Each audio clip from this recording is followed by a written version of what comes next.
Sports. Holy cow! Yes! Oh! Yes!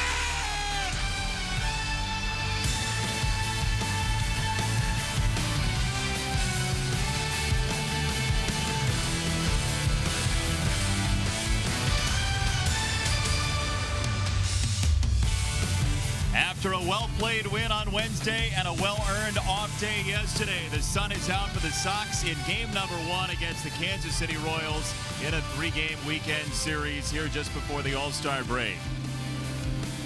Thanks for joining us once again. Jason Benetti, Steve Stone along with you. The Sox are 5-2 against Kansas City this season, but Mike Moustakas is still a danger in the lineup. Mike Moustakas came back for a 1-year contract, and that means that they're going to be looking to trade him. And the question is, does anybody want 19 home runs, 58 driven in? Moustakas has always swung the bat well against our Sox. But here he swings it very well against Minnesota with a couple of home runs. That was back on the 11th of July. So he's swinging the bat very well heading into the end of July trade deadline where you don't need waivers. And as you can see, 138 career home runs against right-handers, the majority of them on the road, also a majority, and against our Sox. More home runs than against any other opponent. He certainly likes what he's seen, and our boys haven't gotten him out too often this year. His opposition is a former Kansas City Royal, James Shields, back to the mound. James Shields going to the mound against Brad Keller, so it's a young pitcher against an older pitcher, and James last time out did not throw the ball very well at Houston. Bregman takes him deep. James most unhappy with that one. But he had a couple of good games before that. One against Cincinnati, the other against the aforementioned Minnesota Twins. And hopefully tonight he can duplicate that as our Sox have been able to dominate the Kansas City Royals. Brad Keller goes to the mound. He was originally thought of as a setup man, but now they like him as a starter. 3 appearances, only 3 innings. We're going to see a pretty good fastball, a guy who throws a sinker and throws a slider to go with it. So he's an interesting story. He's done very well. They like him in the rotation. We'll see how he fares tonight. And it's a beautiful night at the ballpark for game number 1. Fireworks post-game. Sox are trying to take this first one against Kansas City. And coming up after the break, we will revisit the victory for the Sox against the Cardinals on Wednesday. Carlos Rodon, 7 1/3. You'll hear from him after this. White Sox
Ballpark before the off day on Wednesday. Carlos Rodon was absolutely brilliant. One of his best starts in the majors. He went 7 1/3 of shutout baseball, and here's his comparison of that start to his one the time before that.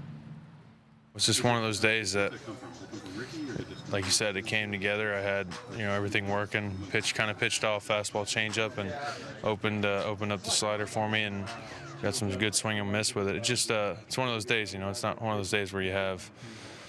Half the time we don't have all our stuff. We're missing something, or that changeup's just not quite there. The fastball command's just not quite there.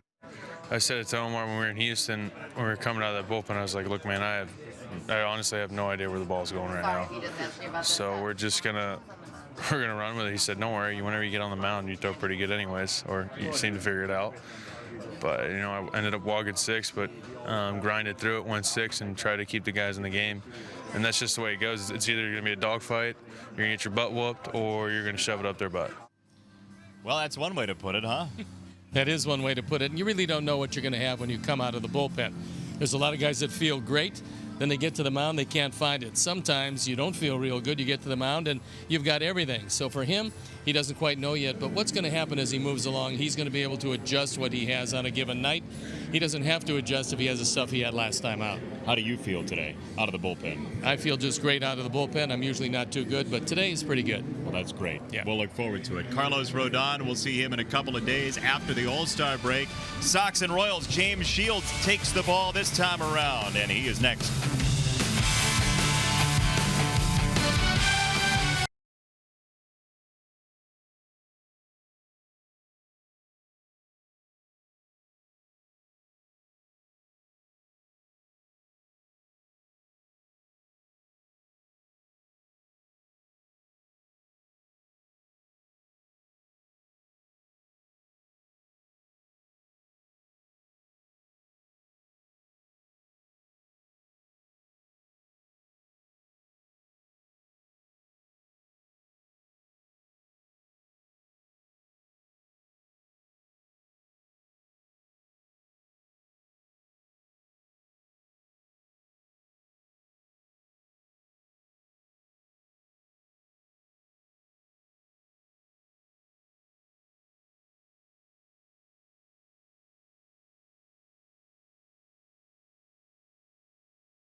Wi-Fi experience. Call or visit an Xfinity store today.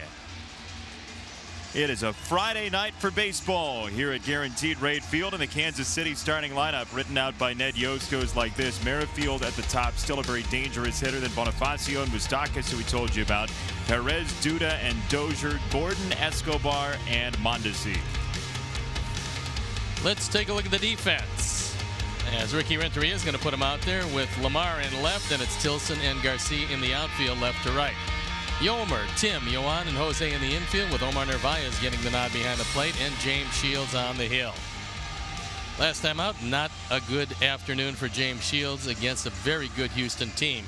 He's 3-10, his ERA a touch above 4.5. You look at the rest of the numbers, 233 for a batting average against is good. He has picked up a lot of innings, and it's a very nice night at the ballpark. So what James will use is the four-seamer and the cutter, which are two types of fastballs. That's 50%. With the curve at 19, the changeup at 18%. Plus, he'll drop down sidearm on a whole lot of his pitches. And hopefully, his luck against the Kansas City Ball Club is as it usually is, because he's very good against them. He is a former Kansas City Royal. In fact, had maybe his best run of 2 years with Kansas City, at least with one team, had an ERA sub 3.2 with the Royals. And against them, he's 8-2 lifetime, his ERA of 4.18.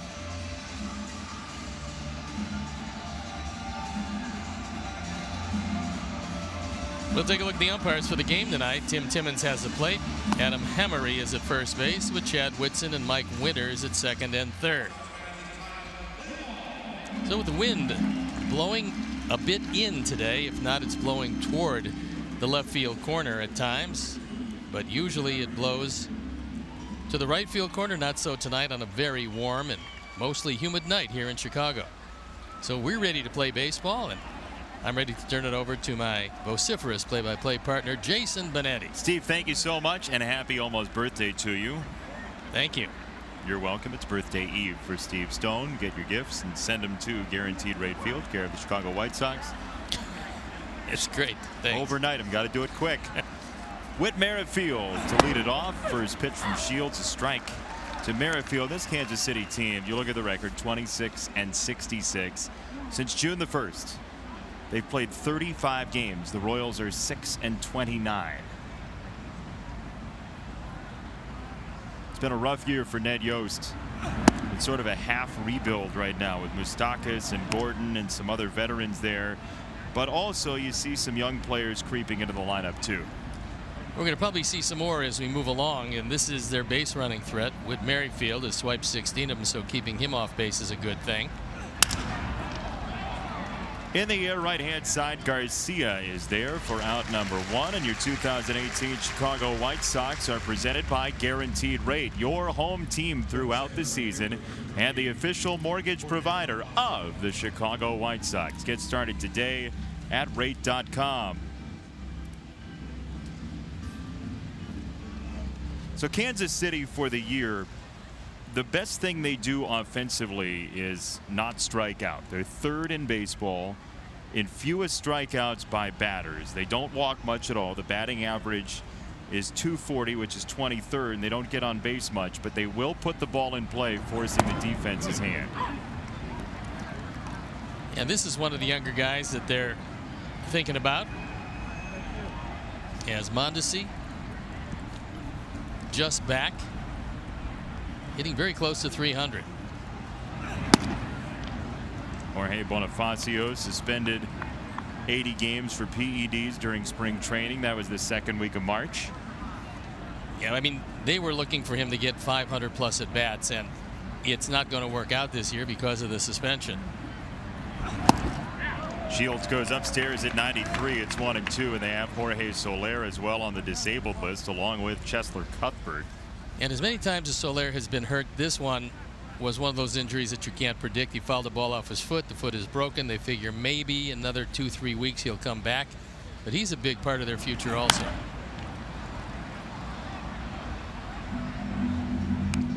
As we mentioned, the Sox are 5-2 against Kansas City, but a couple of these players, Dozier and Bonifacio, haven't taken any at bats this year against the Sox.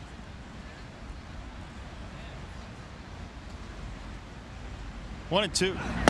Fades inside. You know, the results for James last time out against Houston were not great, but the next day we were chatting on Sunday morning and he said, I felt like my stuff was as good as any start I've had this year. He got 20 swinging strikes, which is the most for any Sox pitcher this year.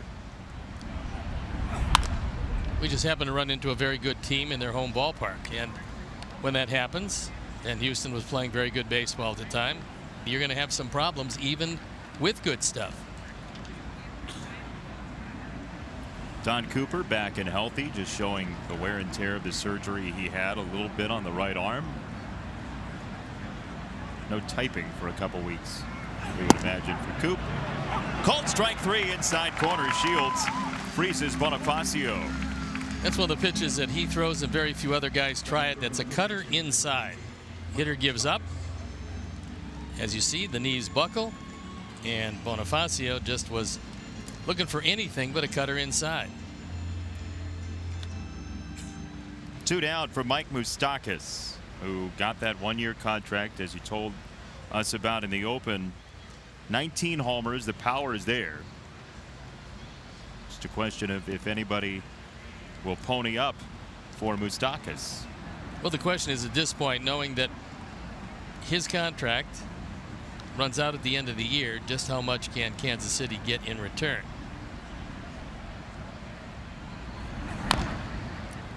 But Moustakas felt, and I think a lot of other people were in a similar vein, that he was going to get a huge contract, and turned down some pretty good money from a couple of different places. That big contract never materialized, and he did come back for 1 year with Kansas City, hoping to build on that. He's become something of an institution with the Royals since 2011. He's played in 924 games with Kansas City.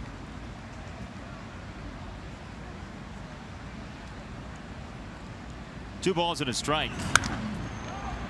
Off the changeup, it's lifted first base side, foul territory, and Abreu round number 3. 1-2-3 inning for Shields against his former mates, and the Sox will go against Brad Keller right after this.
Charlie Tilson.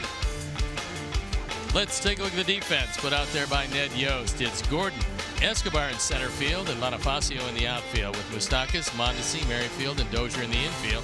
Salvador Perez gets a nod behind the plate, and Brad Keller, a sinker baller, on the hill. He's 2-3 this year, but a fine ERA of .252. He throws more sinkers, throws more percentage of ground balls than anybody in baseball that's currently starting. So you see the four-seam fastball and the sinker, 25%. He will throw the slider, and that's about it. The changeup, negligible. The slider, 24%.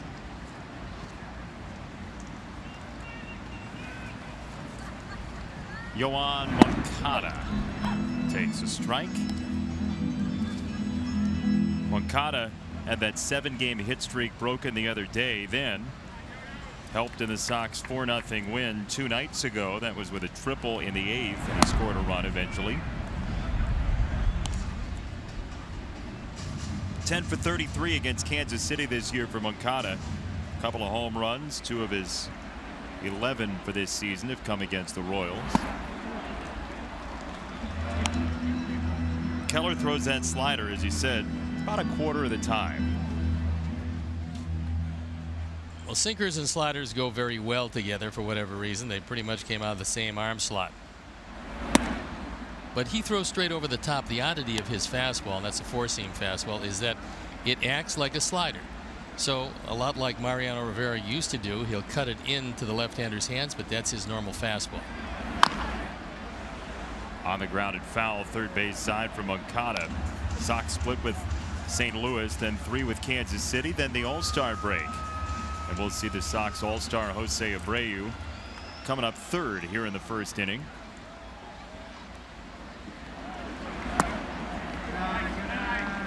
Three and 2 on Moncada. The Sox lineup does not have Matt Davidson in it today, which is likely something of a surprise to you, the Sox fan.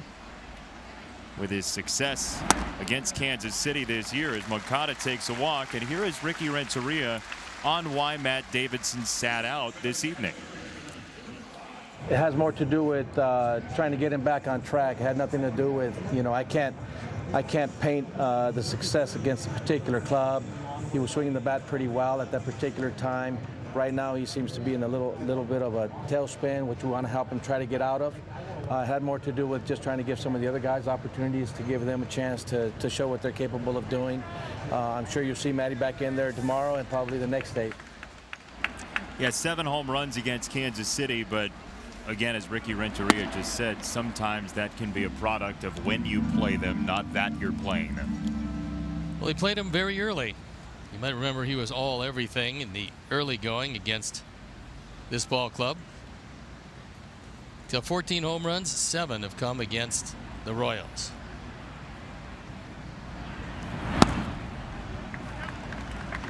Keller's all over the place right now. You'd love to jump on him early before that sinker starts really working very well, because when he is right, he throws ground ball after ground ball. Right now, he's got no release point, and normally he's got very good control.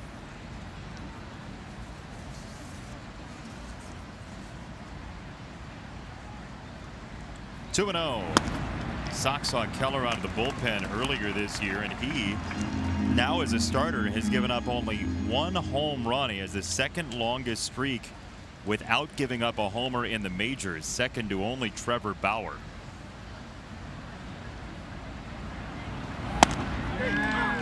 Called a strike. That was borderline upstairs. He certainly doesn't want to stay upstairs. That looks like a product of his lack of command at this point.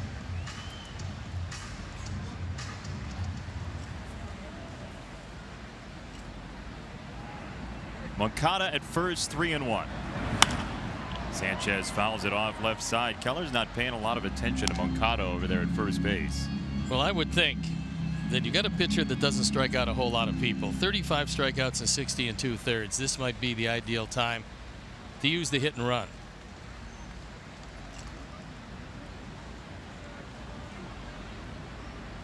Three balls, 2 strikes. There goes Moncada, pitches inside, doesn't matter. Back-to-back walks to start the game for the Sox. That time Keller went to the slide step and couldn't find the zone. So a promising way to start off the ball game.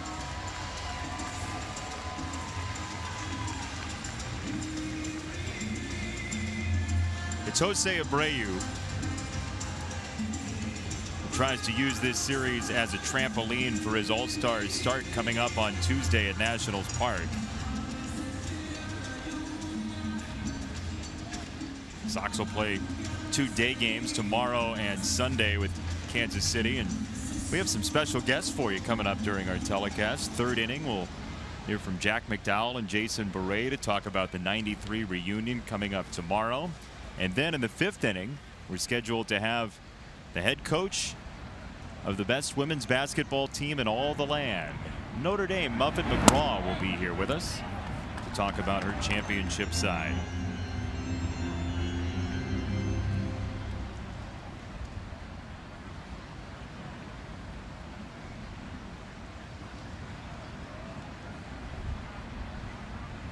Ball and no strikes. That ball smoked to left field. Gordon is back on it, and he makes the catch for out number 1. Jose got his fastball, and for Keller, the ball is not sinking right now. Jose hit the daylights out of it, but you got to try somebody else in the outfield, not Gordon, because despite his offensive woes, the defense has stayed exactly what it has been, a Gold Glove caliber left fielder.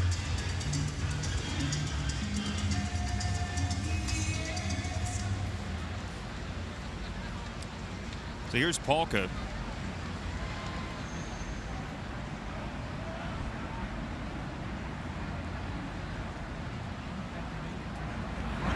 Daniel takes ball number 1. So Keller continues to throw first pitch ball. That's 3 straight hitters.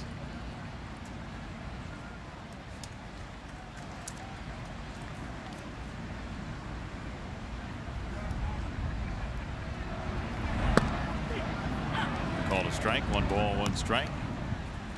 Polka, who got his first Major League RBI in his first game against Seattle. Then the Sox went on the road to Kansas City, and Daniel added to his treasure trove with great power as he slices that one to left field, a base hit. Moncada's on his way home. Gordon's throw is airmailed, and the Sox are on the board first. Polka into second base. It's 1-0 Sox. RBI number 30 for Daniel as he foiled the shift, taking it through the left side.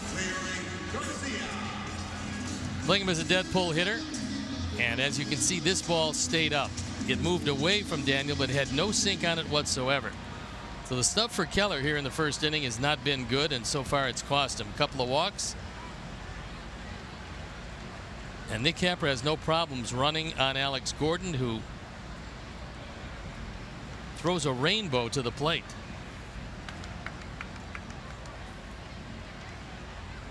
One in, two on. Garcia, the batter.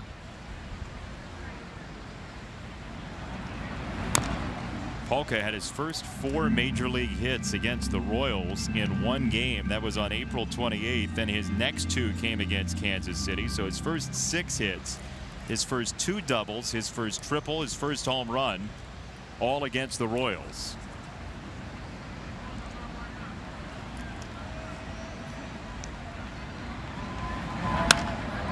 Slap to left field, down the line, fair ball. This will get 2 home. Sanchez scores.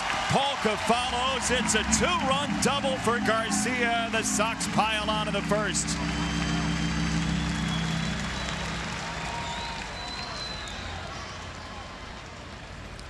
Things going awfully well for Liuri. This was a hanging breaking ball up at his eyes, and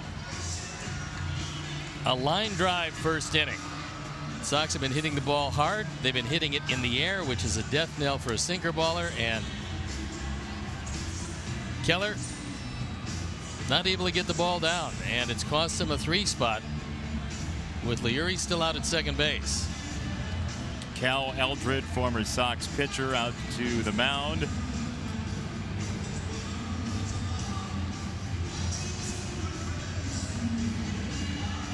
And we remind you that it's Marvel Superhero Night at the Park, Saturday, July 28th. Sox take on the Blue Jays, 6:10 p.m. Be one of the first 12,000 fans to take home a White Sox Iron Man bobblehead. Get your tickets at whitesox.com. Today, you're a huge Iron Man fan, aren't you? Love Iron Man. Yeah. One of my faves. Especially when he presses your shirts. Well, I like that too. Now, the best hitting catcher in baseball since June the 1st. Omar has been red hot and using the whole field to do what he's done, which is get that batting average up to 280.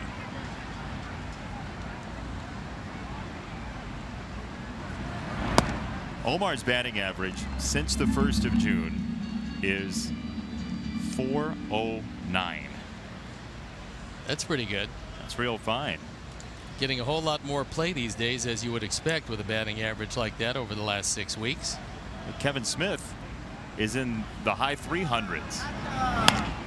Look out for the Sox catchers, but this one, because of the shift, is going to be an out.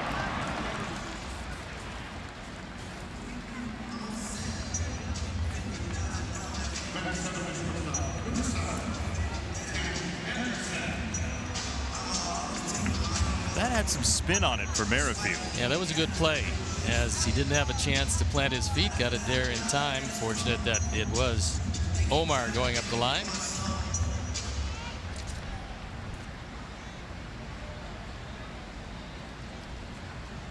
Little chat with the second base umpire, Chad Whitson.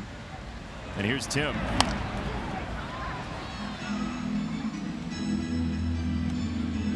When you have a rough season, as the Sox have at points, and then you face a team that's having a rougher year, it is nice to see the Sox pay off those leadoff walks.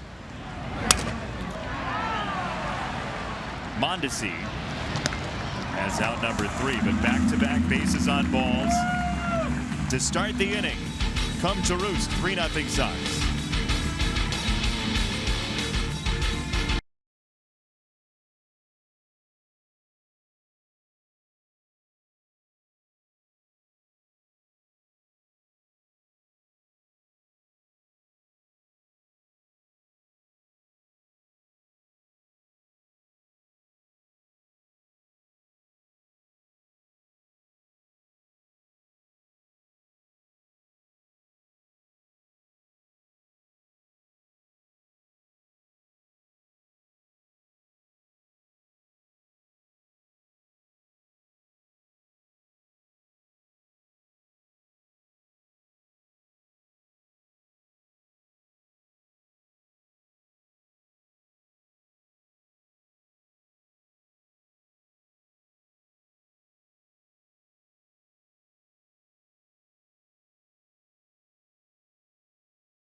It's made for go-getters. It's an interesting, slightly off-kilter mustache. Yes, but a great hat. Shirt's pretty nice, too. Yeah, the hat. Very nice. Give or take the shirt. Salvador Perez on the ground. Sanchez at third. Salvador Perez has the longest streak of at-bats without a walk in Major League Baseball, and it just got one longer, and he didn't even give us the time to show you the graphic that we had planned to explain that to you, so he's going to have to wait until the next time. Oh, you know, here it is. I'm told we do have time. 116 consecutive plate appearances without a walk. That could go a while because he's one of those guys that never seen a pitch that he doesn't like. He's the Will Rogers of the batter's box. Especially the first pitch. He loves the swing of that first pitch. Ball one to Lucas Duda, former New York Met, among others. It looked like he and the offense were going to start the season with a bang for Kansas City. You may remember 4 batters into the year, the Royals were up 4-0 against the Sox and James Shields. It was a Duda 3-run homer after a Moustakas RBI single, and Kansas City was well on its way to 162-0. However, funny things happened on the way to an undefeated season. Like if you lose the first game, the dream is gone. And then you have to wake up and find the motivation again, and sometimes that's tough. Sometimes it parlays you into a last place scenario at this point, and this is a team that didn't start out exactly in a rebuild, but have found through the course of this season like they were in the middle of one.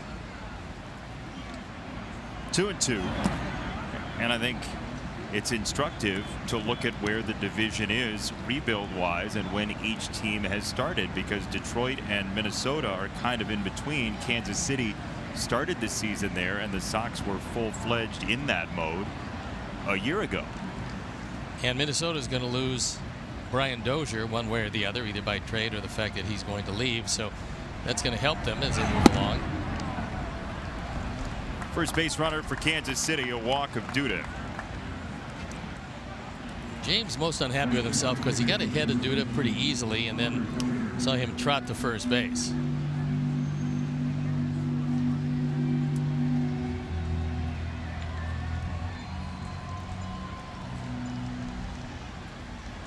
Dozier's a former #1 draft pick of this team, the 8th picked overall, and so far, although the numbers have been pretty good in the minor leagues, they haven't really translated.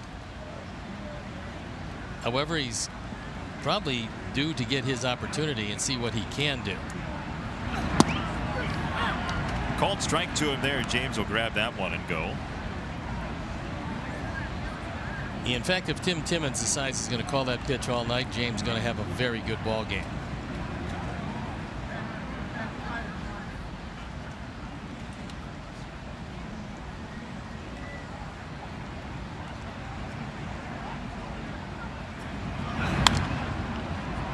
Oh, 2 on Dozier, who got his first look in 2016.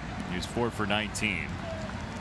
And now the extended at-bats, as you were talking about. Well, here's a good time to go away from him. I say that because the first pitch was a called strike, so that extends the strike zone out a little bit. The second pitch was a slider away. Now you got him in swing mode. Let's see where James decides to go if he goes off the plate. That's where the setup is. Check swing, ball low, no go.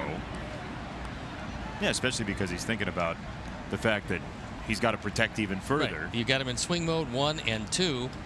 He's already taken one pitch that was well outside. He doesn't know exactly where that outside corner extends, so you might as well invite him to go out there a little bit further.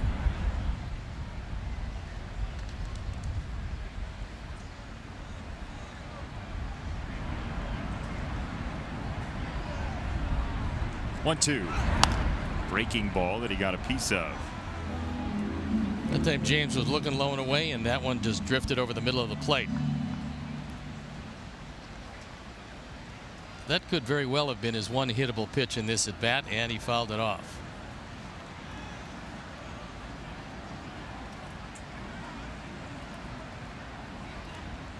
1 ball and 2 strikes. Duda at first.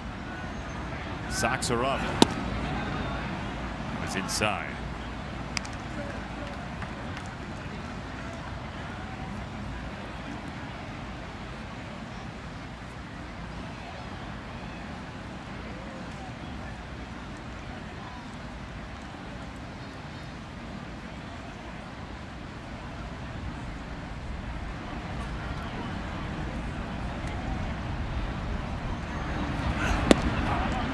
That is right there. Strike 3 again. He plants one on the inside corner to a right-hander. It's another one of those cutters that he shaves off the inside corner, and hitters who haven't seen a whole lot of it will give up. And that's exactly what happened with Dozier.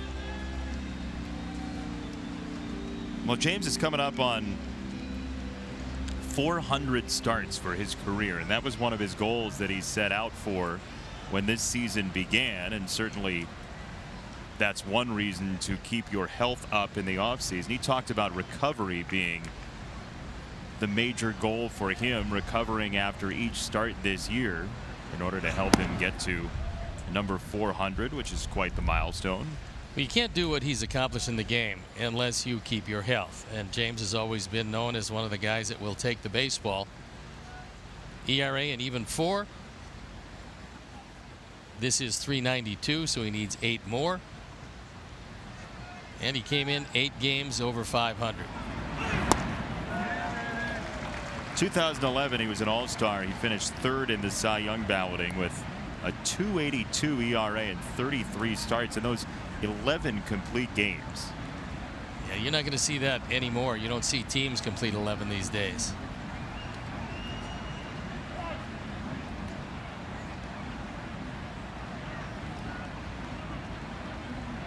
He's the last guy to have double-figure complete games in Major League Baseball.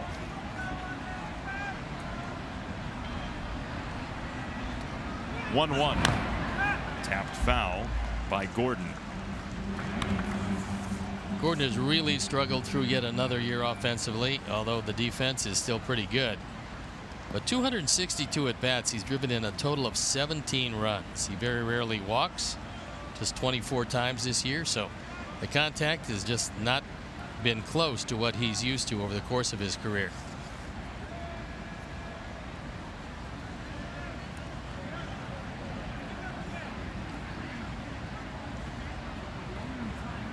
(1-2). In the air left field. Ryan Lamar on the run. He's not going to get there, and he has to play it off the wall. Duda can only coast into 3rd. It's a double with 2 out for Gordon. Alex hit that ball awfully hard, and the wind blowing that way almost took it out of the ballpark. This looked like a changeup away, and Alex went down and got it. And then the ball just kept on going. No chance at all for Lamar as this one goes off the wall, and then he's right there for the carom. That was a good play on the carom. Otherwise, Duda scores.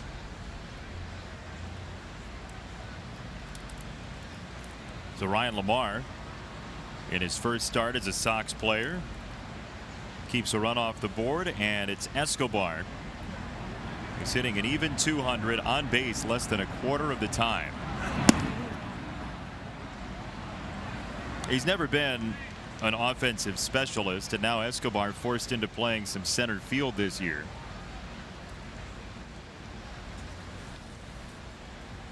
Well, I believe he's going to be a free agent, one of a few of them, and odds are overwhelming that he will have to apply his trade elsewhere. He's one of those guys who also doesn't walk. Oh no. There's a few of those guys on this team, but Escobar is one of those guys. 17 walks this year, 320 at bats. 17. What's amazing, Steve, is that's his highest walk rate percentage wise. 4.9% is his highest walk rate of his career with Kansas City. He's gotten more selective. Oh yeah. 1-2 for Escobar, who just had his consecutive games played streak end on Sunday. It was 400 121 consecutive starts for Kansas City. It was the longest in the majors since Miguel Tejada between 04 and 07. Well, they got to find out if Mondesi can play, and if he can play every day. That's one of the reasons why it probably came to an end. Into left field, Lamar toward the line, still going, wind blowing. Lamar's there. Grab a drink while you're there, Ryan. Probably not in game. 2 left on, 3-0 Sox.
Stats and information sponsored by UI Health.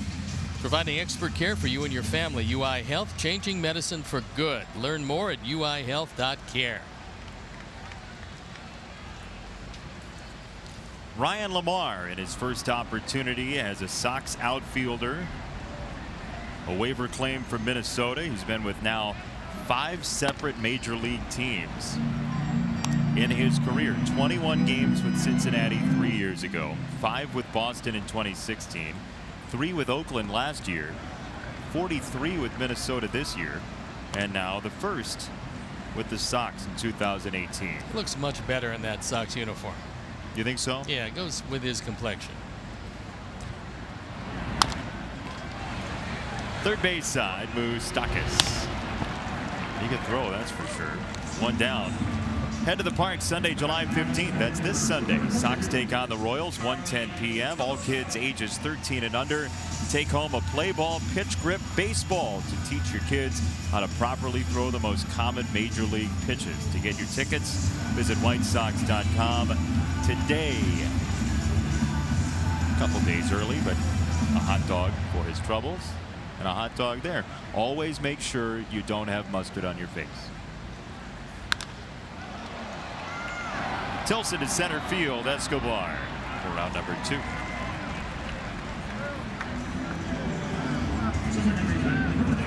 Keller pitching to contact, as they say. Well, he's going to do a whole lot of that because he doesn't have a real big fastball. It's good enough, but it's good enough because he can sink it.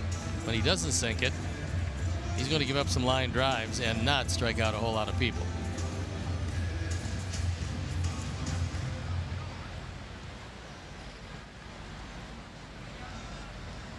Yoan Moncada, who walked and scored in the first, so did Sanchez as Palka and Garcia drove him in. And the shift is on. They leave the third baseman on the left side of second base.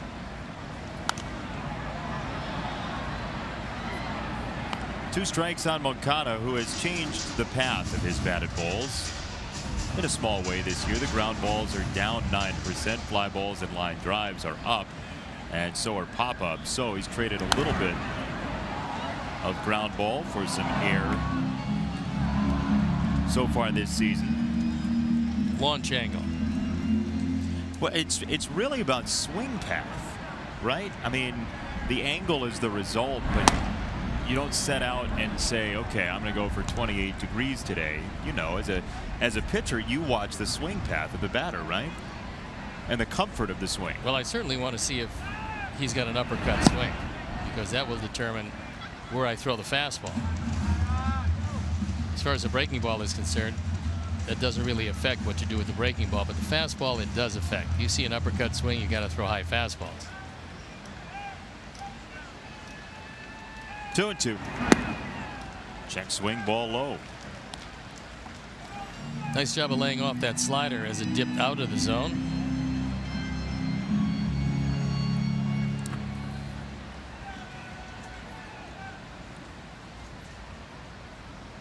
Three and two.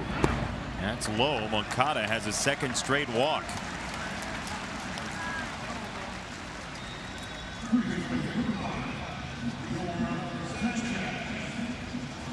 One of the things that the Sox base runners have to pay attention to is Salvi Perez behind the plate. He's taken to backhanding a lot of pitches out of the dirt. If you catch them cleanly, that's good, but more times than not, they're going to roll away a bit. So if you get a good secondary lead, you're anticipating a ball in the dirt. If, in this case, Perez has any trouble with it at all, you can take second.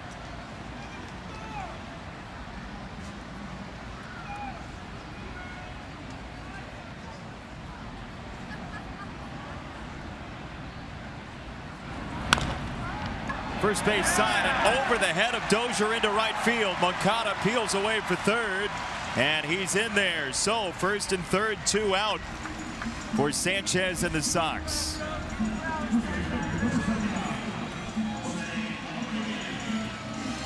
You see this one kind of springboard after it takes that first step. And one of the things you do, and I'm sure this is just a coincidence, but when you're facing a sinker baller, especially because James Shield is not a sinker baller, you're facing one on the other team, you like to make it a little harder than normal in front of home plate. And the reason being is when you're hitting the top of the baseball consistently, as you'll do against a sinker baller, you want that first hop to be as high as it can possibly be. You get a few more base hits that way. Well, you would know as somebody who played in Baltimore, right? Well, quite obviously, not being a sinker baller, when we faced one, you want that infield to be a little harder in front of home plate. That's where the Baltimore chop. That was it. It was a veal chop, I believe. It was really good. That's a number 3. Yeah. Good fries. Not with that. No, that's a la carte. 0-1. Second base. That ball was skewered, and Merrifield is on it for out number 3. Jack McDowell, Jason Beret to join us to talk about the 93 team after this.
How you guys doing? Oh, great. We're doing terrific today. It's going well. We're here and we haven't given up a run yet, Jace. Good job. Well done. So the 93 reunion coming up. That ball is hit in the air to right field, and it's going to stay in the ballpark. Just missed it. Just missed it. Gotta love it. You got a future in play-by-play. So who are you guys most excited to see with everybody back here? What's the feeling like? Just everybody. Yeah, I think everybody. Yeah. I mean, it's funny that you hear it all the time. You see old friends, and it's like we were in the clubhouse yesterday. It's no different. You talk to everybody, and we're all over the place, and so you run into guys occasionally, here and there, different reasons, and it's just good to get everyone together and kind of be able to spend some time. From that ball club, when did you guys start to feel like you got something pretty good going here? I mean, how long did it take? Well, it was a couple-year process. We were scratching and clawing in the West against Oakland, and they were the powerhouse of those years in the early 90s, and we were kind of the young team scratching and clawing to get up there and nipping at their heels for a few years, and finally overtook them that year. I guess I lucked out because I wasn't there for that part of it. I got called up in '93, and it was already a good team with obviously a lot of good players, a couple Hall of Famers, and I got called up in the end of May of that year, and they were already kind of on their way, so I just tried to fit in when I got there. What was that like for you in the middle of a team that was on its way, as you said, to find your way? Well, I think it being my rookie year, it was, I guess you put pressure on yourself, trying to prove that you belong regardless. So everything just kind of happened fast for me. I mean, that whole year, every new stadium, every time we took a road trip, everything was new for me. So, I was telling someone earlier today that I look back at it now. I wish while I was going through it, I could have appreciated it a little bit more. I definitely appreciate, being able to play, certainly that year. But, it kind of just went by so fast. How'd Jack treat you? He was, I guess a fair word would be mentor. He kind of taught me about the mental side of the game, which is, I believe in, to the fullest, and that's what it takes now. But, when I got called up, I was kind of just relying on, having stuff, and he kind of took me to the side a lot and showed me the way at times. Jack, what was the most important thing that you learned about pitching when you started to figure out exactly what it took to win in the major leagues? Well, one of the most interesting parts is kind of what Jason brought up. You get in there and you get your first time in the big leagues, and you're going, okay, I'm looking at the lineup. I've got that guy's baseball card. I've got his baseball card. What am I doing here? And then you find out a few months later, you're going through that same lineup and going, oh, I know how to get that guy out. I can get that guy out. And it's a process of kind of getting over, not necessarily the fear, but just the awe of first stepping in a big league stadium. We just saw you with those highlights in '93. How did you develop that motion you had? Because I know there are a lot of kids playing wiffle ball and Little League that replicated that motion. Where'd you get that? No one messed with me. Now you have nothing. You have guys just taking little steps with no movement and nothing. There's no rhythm to it. I like my guys to speed up and get more athletic, because realistically, all that slow stuff to me does not create more repetition. I think the more athletic you are overall in your thing, the more muscles you have working to actually replicate better. So that's my theory on it after going through my career. How young were you when you developed what became that? I just did what I did. Really? Yeah. Just did what I did, and that was that. You do sound like a coach, though, when you say nobody messed with me. Yeah, well, yeah, absolutely. And I don't tell guys. I'll tell you one of the problems is all those little fake mounds that they're pitching on right now, you can't have a windup. You can't even step back on them because they're tiny, and there's almost a double play. You do have a future in play-by-play. No, that is not what you want to see. A walk, hit, batter, and then you go, okay, I got the double play. I get myself out of this. Now they can just throw a ground ball. Yeah, I can get out of this unless that happens. Now we're going to have to get creative. What if you're not a ground ball pitcher? Well, then you do what I Asking did, for a 'cause friend? I think I threw 3 ground balls in my career, and they usually came well spaced apart, like years apart. So I was that guy. I had a big curveball and a high fastball, and everybody hit it in the air. Everybody hit my curveball in the air. You just got used to it. On days when the wind blew out, you're going to give up some runs. That was just all there was to it. What was that clubhouse like in '93, guys? It was cool. It was good. It was your normal clubhouse, you know. A lot of fun personalities. Who was the most fun? Well, Top 3. Who was the life of the who party? were the craziest? McCaskill was pretty crazy at that time. Mac and Robin were getting there a little bit. A little more bit fun. sneaky though. They were kind of sneaky. If something was going on, it was probably derived Yeah, you knew from it was those them. two. If there was, there's some kind of trick going on, it was them. Sneaky how? Where if Rock was doing something, it was just out there in the open. But you know, with Mac and RV, it was kind of like If your shoelaces were cut, you knew it was probably there. Yeah, you know. it was a long thought out plan that might take a week to implement. They put work into it. I'm saying we're about ready to induce the comeback or 1-2-3 double play. What do you think? You feeling it? I'm feeling it.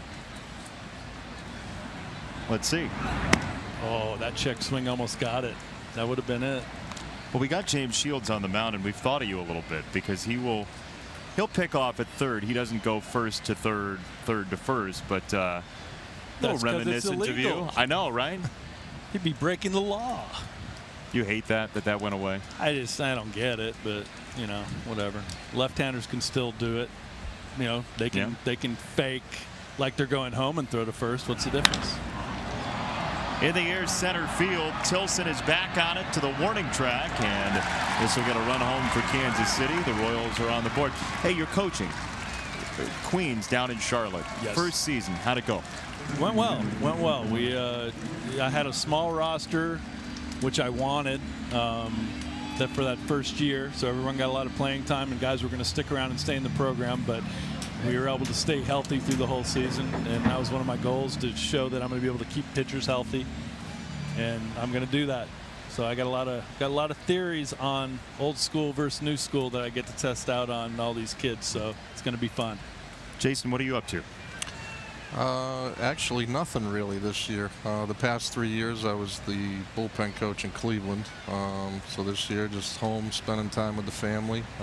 Watched my daughter graduate high school this year, so just spending some time at home. You enjoying it? I am. Yeah, I am enjoying it. I missed it while I was gone. Working full time the past 3 years, but but I missed the game too. I think there's never that perfect balance. I think you just adjust.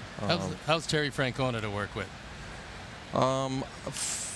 He allows his coaches. That ball gets away, and the Royals get one more. He allows his coaches to kind of handle their department. He had told Mickey Callaway and myself, "Look, I don't know anything about pitching, so you guys handle it." So he allows you the freedom to just make sure they're doing their work. They're accountable, and obviously you want results, but those guys do a decent job of getting results, certainly. We've seen a lot of pitching coaches become managers. How's Mickey going to do with the Mets? Started off real well. I think they were 11-1, and then he got tired. Mickey got tired. Well, he started out quickly, and then he tired as a manager. I think they've had some injuries, but you hear that's baseball. Yep. You always hear that. I think there's been some struggles. And first-year manager can't be too easy. It's in New York, which I know that they're kind of roasting him about. He said something to that effect, that he said it's not Cleveland, but I think that's just a fact. I don't think he meant anything by it, or he was shying away from it. I think he just stated, it's a little bit different in New York. So for you two, what does playing in Chicago mean, and being a White Sox player? I mean, that was my home, my first team. So that was what was cool about it. It was very odd to change teams for the first time, because going into professional baseball. You know, you've always been on a team for a number of years, and then professional ball, you kind of can bounce around. Jack, Jason, thank you so much. Great to see you. Thanks for having me. See you for the reunion coming up tomorrow. Jack McDowell, Jason Beret. Sox lead 3-2.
Subway to 97999, and a 300th texter is going to win a $30 gift card. Subway, so much sandwich. A lot of sandwich. A lot of sandwich. Sox still have the lead. 2 unearned runs for Kansas City in the top of this inning. And Daniel Polka and Garcia and Narvaez here in the third. Great to see Blackjack and Jason Beret here at the ballpark. Ran into Terry Bevington earlier. He's here, one of the early arrivals for the celebration tomorrow of a team that really made a lot of Sox fans. That 1993 AOS championship team.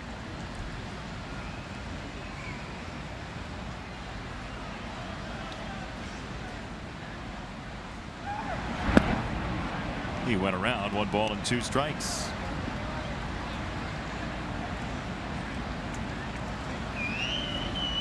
That's a nice jersey. Somebody took the highlighter to it. Very nice. And it glows in the dark. You can wear it running at night. As a crossing guard.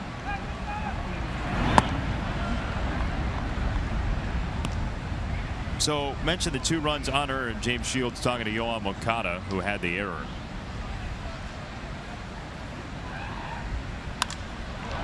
Don't worry about it, as Polka lifts this ball in for a hit. Daniel 2 for 2.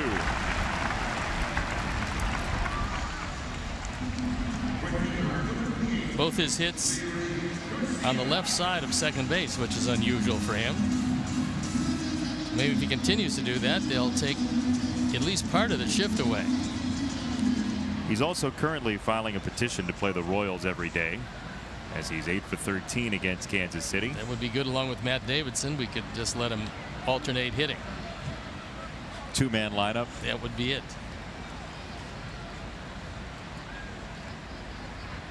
4 hits for the Sox, 2 for Polka, 1 for Garcia, 1 for Sanchez.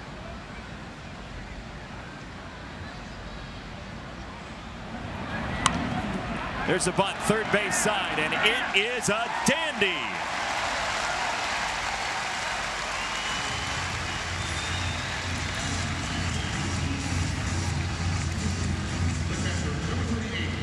Time now for the IDOT safe play. And this is an outstanding bunt. Stayed away from the dirt area onto the grass. Once it trickled on the grass, there was no way it was going to roll foul. And Liuri stayed around long enough to get the ball down in fair territory.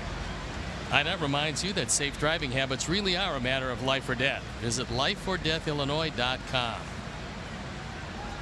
So suddenly the Sox with at least 2 runners on for every inning in this game so far.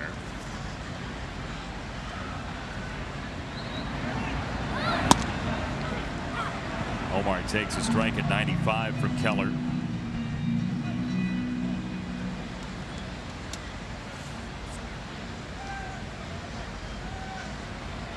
Brett Keller, just 22 years old. He turns 23 in a couple of weeks, July 27th.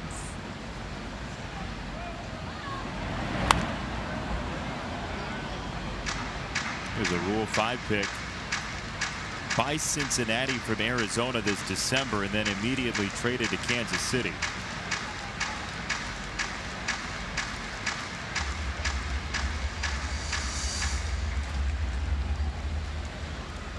Made his debut against the Sox back on March the 29th.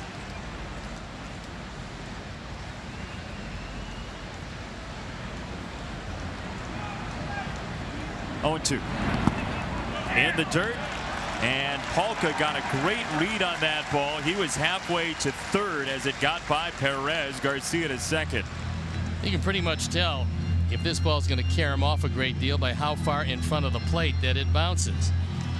And this slider bounced well in front of the plate. Salvi had very little chance here, as it just hit the corner of the chest protector and bounded away. You try to get that in the middle of the chest protector. Daniel off to the races, and Liuri trailing.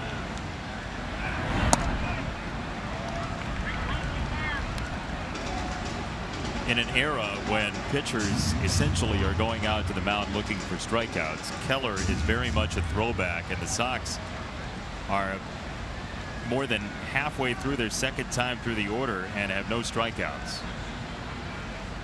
He didn't have much command tonight, as evidenced by not throwing strike 1 a whole lot. Left side throw. Polka scores. Garcia to third. 4-2 Sox.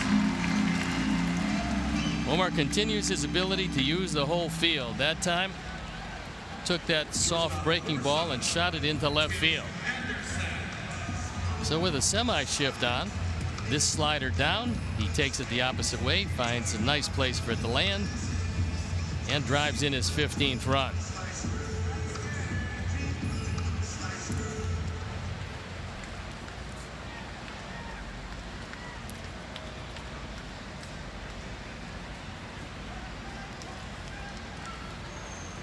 Three straight hits, and here's Tim Anderson.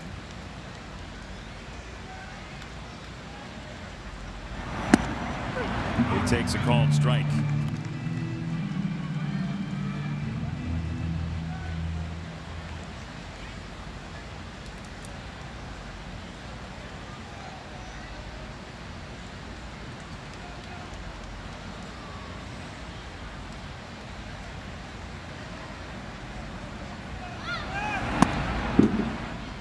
One ball, one strike.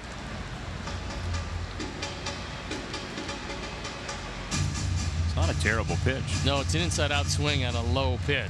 And you see where Keller gives up a high batting average outside of the strike zone, and it's right there low and away to left-handers. That has been a trouble spot for him at points this year, low and into right-handers, low and away to left-handers.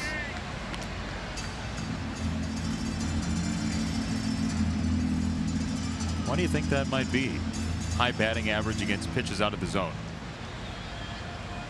Could only guess that he's left a few of those sliders down there.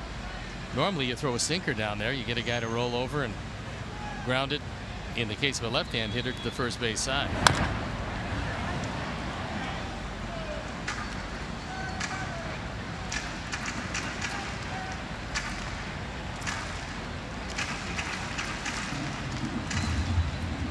Kansas City's lost 11 of 12 coming in, and we will see the Royals a bunch this month. 2 series here at Guaranteed Rate Field against Kansas City, including one in that next homestand after the All-Star break and the West Coast swing. Post-break. 1-2. After not being here in quite some time, they're going to be here twice in a couple of weeks.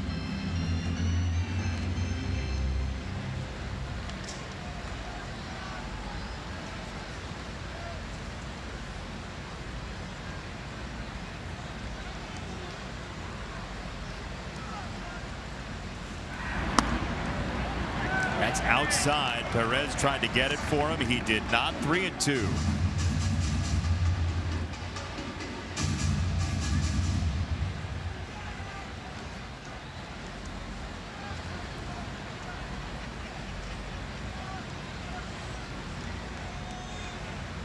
Payoff pitch. Kicks up some chalk.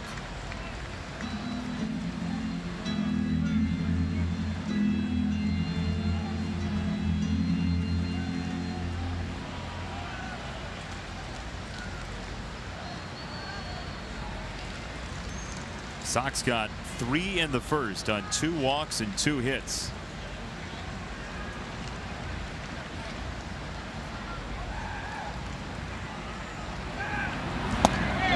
Tried to get out of the way of it and struck out while doing it. And Tim pretty much is saying to Tim Timmons, how do I get out of the way of that if you consider that a swing? But looked like the bat did extend over the plate. So we'll watch it again. Yeah, he didn't wait for an appeal. He just rung him up.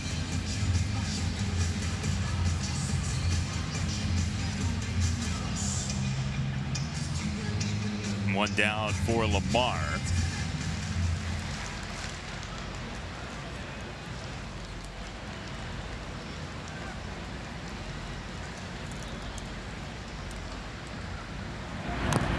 And he tries to lay down a bunt and jabs it foul. That was a safety squeeze, if anything, because Leary just sat there, waited to see the resolution of the bunt itself, and he fouled it off.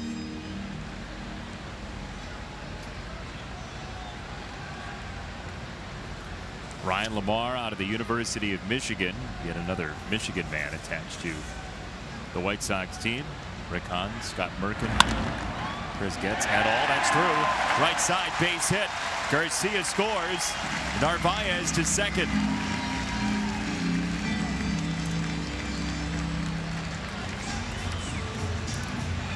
Ninth run driven in this year for Lamar, and first as a member of the Sox. Inside out swing, shoots it to right field.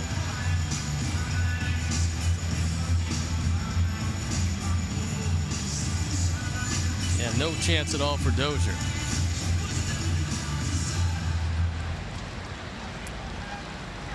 Pen up and going early in this one. Heath Vilmier.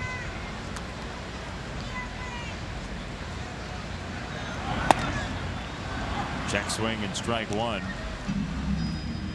This Royals bullpen is shape-shifting. We have seen a lot of different names in there. Heath has started previously.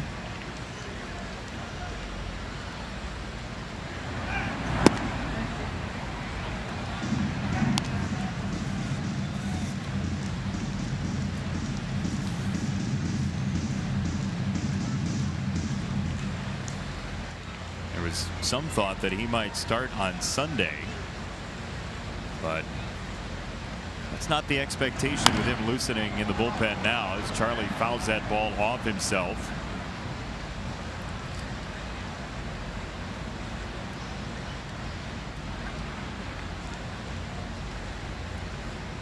Seen a whole lot of this lately, and with sinker ballers you will see this.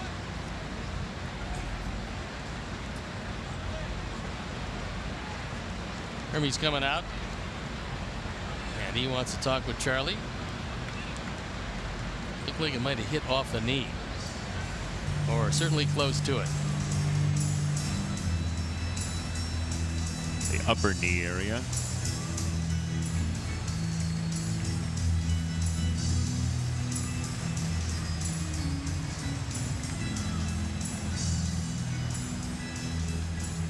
he's going to stay in the game. But with an opportunity to play, and Charlie hasn't had a whole lot of those in a White Sox uniform, you're going to be hard-pressed to get him out of there.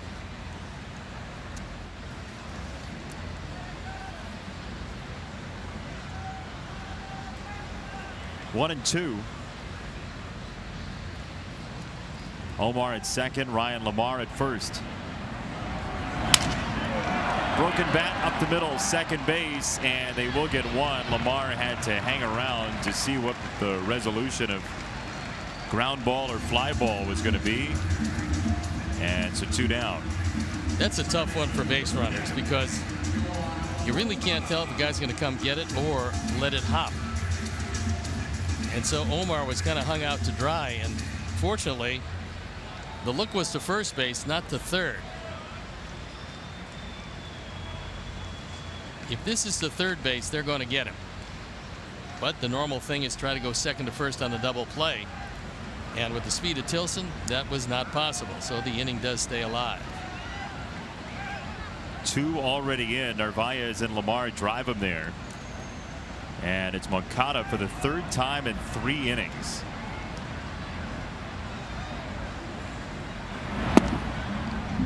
Ball 1.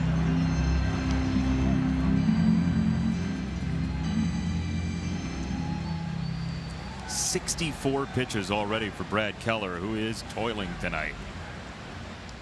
Yeah, not real good on the release point. He really hasn't found any rhythm at all.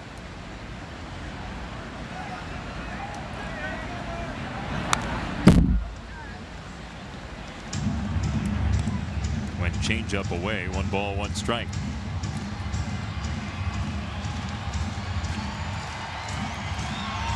James Shields having a good time on the bench. Giolito, the audience.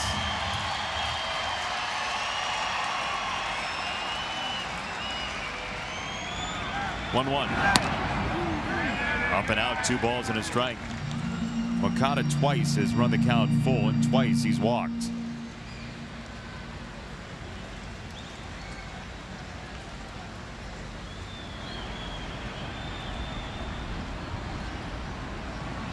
Two one.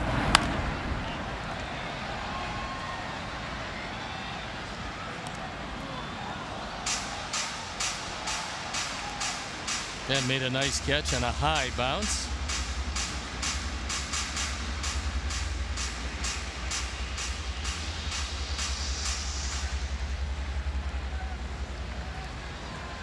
James talking to his fellow pitchers. Not overly concerned about his team scoring some more runs and lengthening the inning.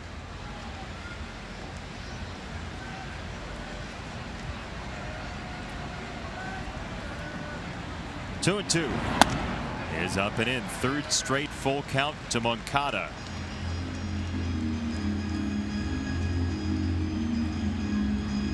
Sanchez to follow. Yolmer has yet to make an out tonight.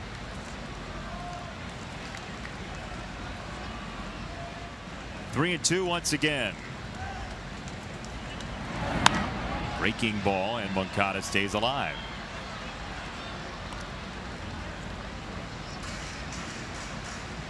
"20 pitches seen by Moncada.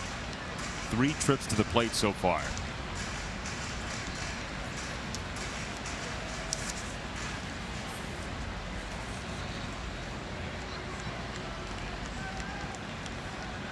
Three and 2. Upstairs, ball 4. 3rd walk today for Yoan Moncada. Jump on board for Sail with the Sox. It's Monday, July 16th. Experience the Home Run Derby in style with the White Sox Charities Young Professionals Council on Lake Michigan. Get unlimited beer, wine, soda, and a buffet dinner while enjoying games, and an out-of-the-park raffle to benefit White Sox Charities and the Amateur City Elite Program. Go to whitesox.com/YPC to purchase your tickets today. So Keller is coming out of the game. The Sox have the bases loaded. Heath Fillmyer will join in on the fun after this.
He's 0-1. His ERA, respectable 3.38.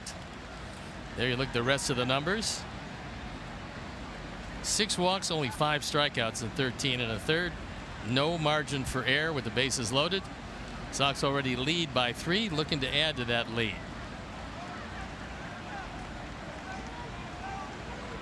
It's up to Yolmer Sanchez. So Keller goes 2 2/3. He walks 4.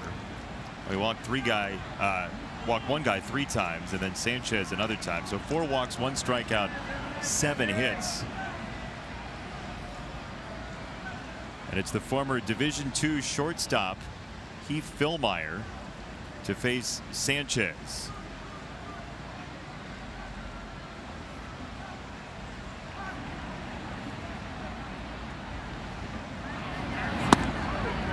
Strike 1. The oddity of the way that Keller threw was that he was able to walk Moncada 3 times, which is something that very few people can say, in that he only had 31 walks and 337 at bats coming in, and he walked 3 times tonight.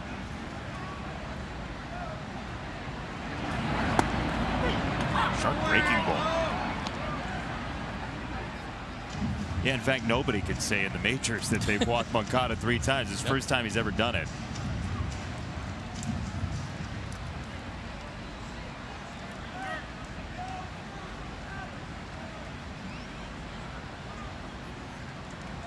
Bases loaded, 2 down, 0-2 from Fillmyer. Snuck up on Yolmer, I think. Well, throwing straight over the top, it looks like that fastball is deceptive, but it looked like the curve coming out of the same spot was pretty good. He kept the first one up. And James still says, you know what? Keep scoring, guys. Don't worry. I'll get loose. It's humid. It's warm. No problem. Gonna play the game of risk. Keep on scoring. 0-2. Strike 3. Snapped off another breaking ball upstairs. And the Sox strand him loaded. James, it's your turn. Sox grab a couple. 5-2.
Steve's Sox are always up 7-1.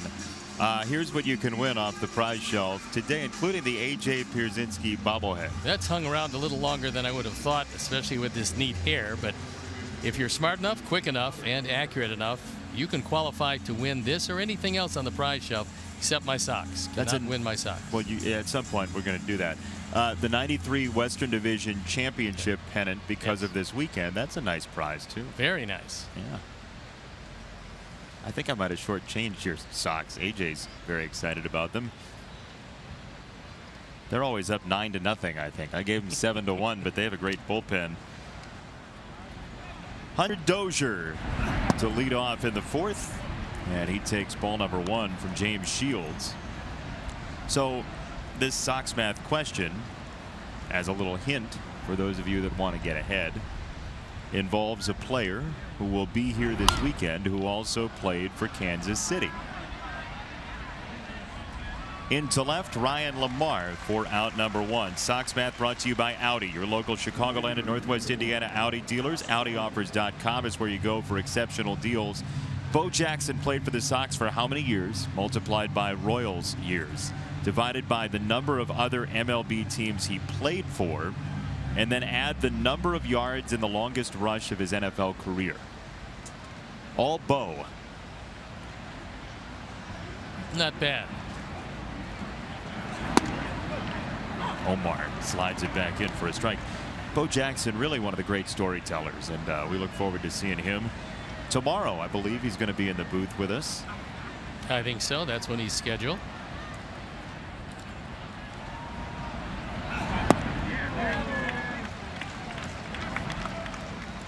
Best two-sport star of all time for you is who? Well, I think Bo is right up there. Yeah. I mean, he was just magnificent. You won't see that too often where you can say that a guy could have been a star in either sport, but he's one you can. Shields the yacker for strike 3. 4th punch out for James. He liked that spot on the bench so much he's trying to rush back there. Good slow hook. He had Gordon well out in front of it.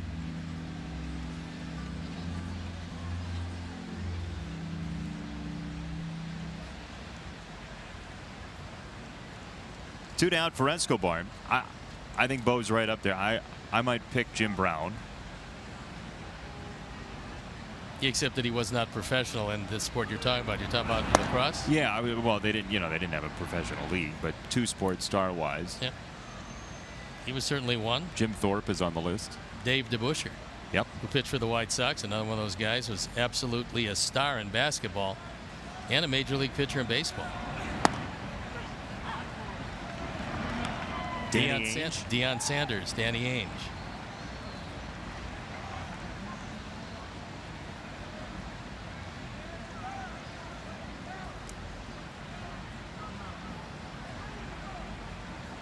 One. Yolmer's got it, made sure of it, and fires for out number 3. Bottom 4, Sox right back to the bat rack. Abreu after this.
Polka and Garcia coming up.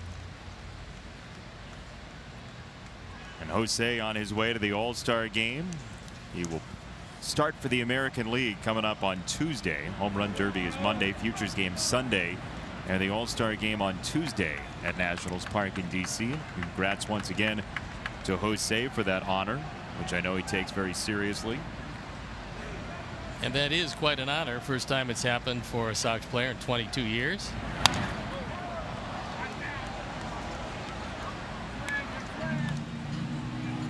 He's the one guy that has not hit the ball very well against Kansas City this year for the Sox. There have been a couple, but he's the glaring one at 4 for 25. It's kind of surprising, although it was really cold that first series for everybody but Matt Davidson. Yeah, Matt was about 92 degrees. He was very happy with it.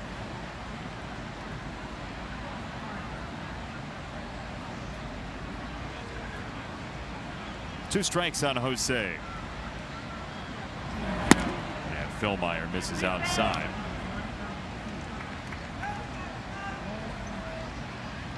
Heath Philmeyer out of Mercer County Community College in West Windsor, New Jersey.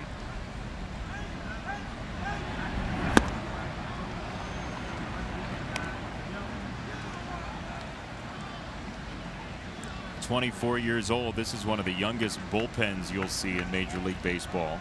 It didn't start out that way. It started out where they had a few veterans, but the veterans did not fare very well out of the pen. To center field, and a hit for Jose.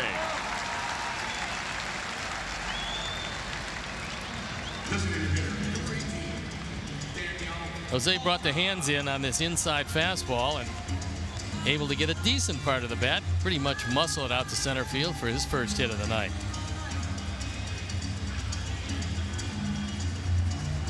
Who was that at the top stair that was celebrating? There's Avi.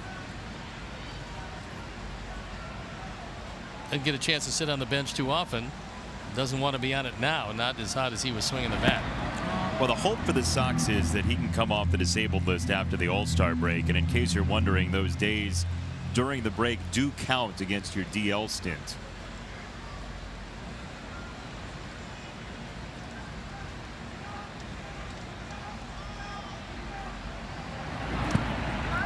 That ball is going to get at least one base.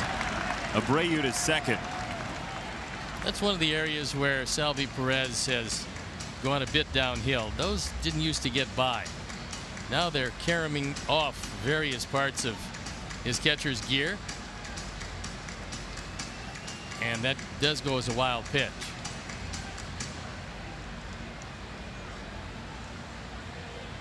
Well, Salvador Perez was one of those guys that people were talking about when the All-Star list came out, that he is going to be an All-Star in the American League. And there was a feeling in some circles that maybe there were other choices in the AL with a wins above replacement at 0.4. But you look at what he's been worth to Kansas City in the past, nearly a 4-win player in 2013. And it's not like it's a well-stocked cabinet in the American League for catchers. No, it is not. And that's one of the most difficult positions to find the talent down through the major leagues. There's Narvaez, who has been one of the best catchers offensively in baseball the last month plus. A couple of good young catchers in the National League, though. There's a few. I mean, he's not all that young, but I love the Cincinnati catcher. Yeah, Barnhart. Barnhart, who was a backup. Now he has found his way as a #1 starting catcher. Might not offensively do great work yet, but he's gotten his opportunity, and defensively he's right up there. Won a Gold Glove last year.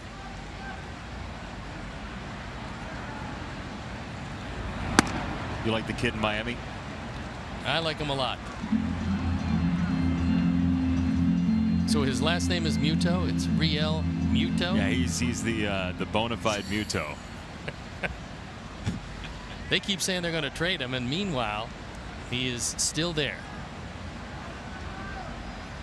2-2. Palka continues the at bat. He'll see a 7th pitch. Wilson Contreras, obviously a very talented offensive catcher, but still looking for who that next mantle carrier for the position is going to be into the next generation of Major League Baseball.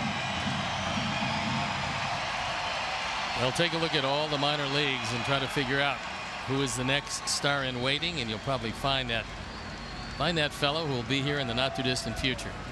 2-2. We've heard a lot about Francisco Mejia for Cleveland over the past couple of years. Had that extravagantly long hit streak a few years ago, but we've not seen much of him in the big leagues. Now, it might be a hitting catcher as opposed to the whole package. 3-2 on Polka. Daniel hits it high into the sky, foul territory, and out of play. Here's your Sox math answer for tonight. Jay Reeses is your winner. Bo Jackson, 2 years with the Sox, 5 with the Royals. That's 10 divided by the California Angels, which is still 10. And then the number of yards in the longest rush of his NFL career was 92. 102, your answer. Jay Reeses is there first. That was all the way back on November 5th of 1989 against Boomer Esiason's Bengals for the then LA Raiders. On the infield, and the shortstop Mondesi.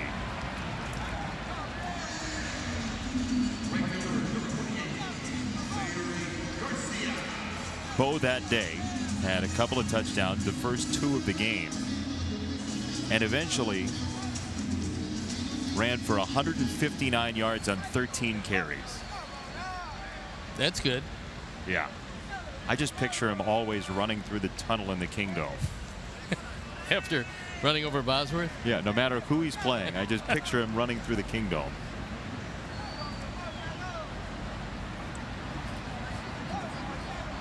One down, Garcia takes a strike.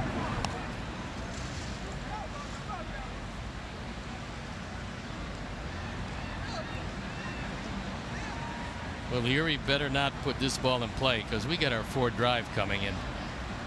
You can't disrupt that.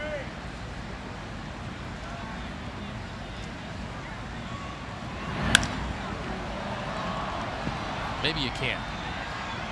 It's coming anyway. And here is your 4th drive, and it came off the bat of Leary. 2-run double in the first inning. And there it is. Visit your local Ford store, buyfordnow.com.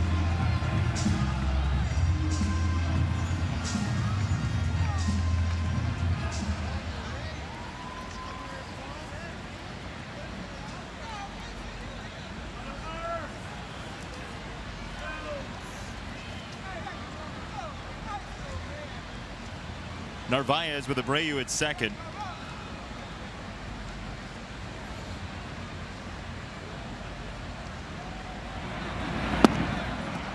Philmeyer's got pretty good stuff. When he keeps that slider down, he does.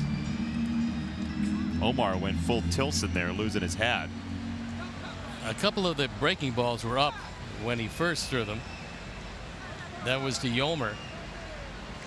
But he was just getting his feel for the mound at that point.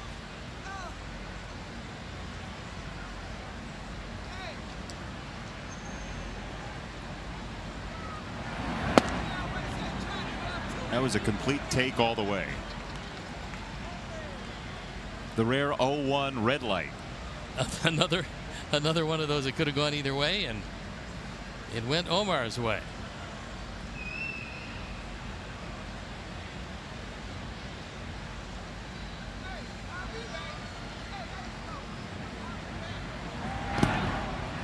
There's a nice catch by Perez. 2 balls and a strike. That time a 1-hop pick.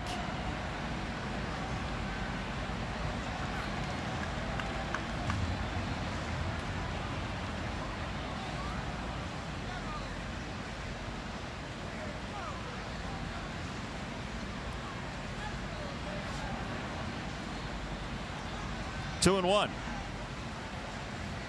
Here she comes. It's called a strike. 2-2 on Narvaez. And Omar with a little conversation with Tim Timmons. We have a special guest coming tomorrow. 2 guests from 1993 scheduled to have Bo Jackson and Ozzie Guillen in the booth.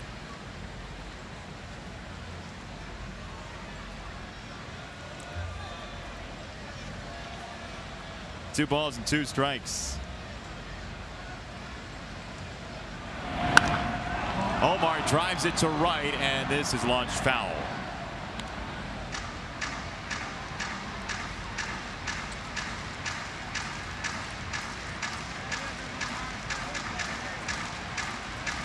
He's not getting lucky either. These are good at bats.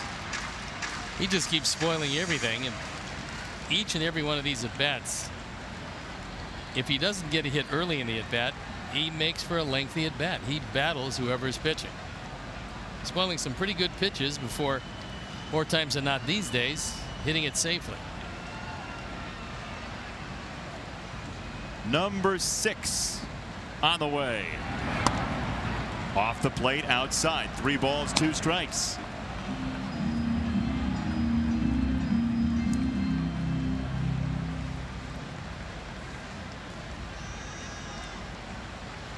Young Bulls fan waiting for perhaps a souvenir. Brought his glove, and he's ready to go. 3-2. Omar fists it foul. Kansas City might lead the league in pitches thrown tonight. Been a lot of foul balls. These guys at this point don't have the stuff to strike out a lot of the Sox hitters.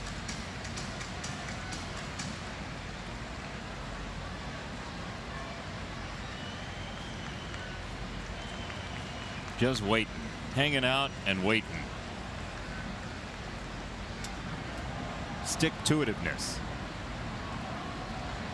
3-2. Upstairs, ball 4.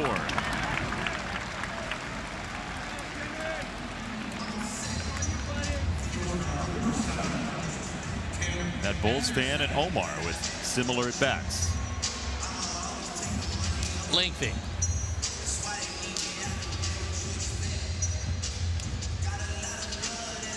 Two on, 2 out, Tim Anderson.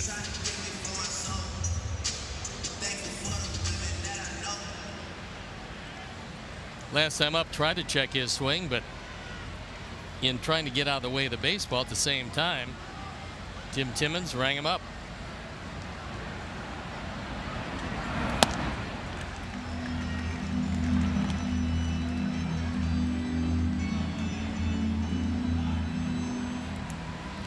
Yeah, that's one Tim's going to watch it and say, yeah, I swung, but I didn't want to. Nope. I was trying to be safe. He was trying to get out of the way first.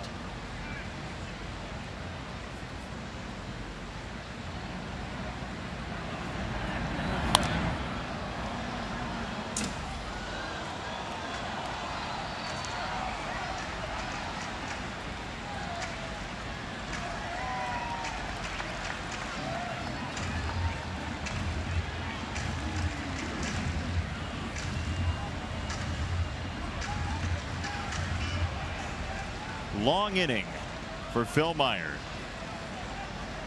30 pitches. 26 of those here in the 4th. Ball and a strike. Nearly hit him. 2-1.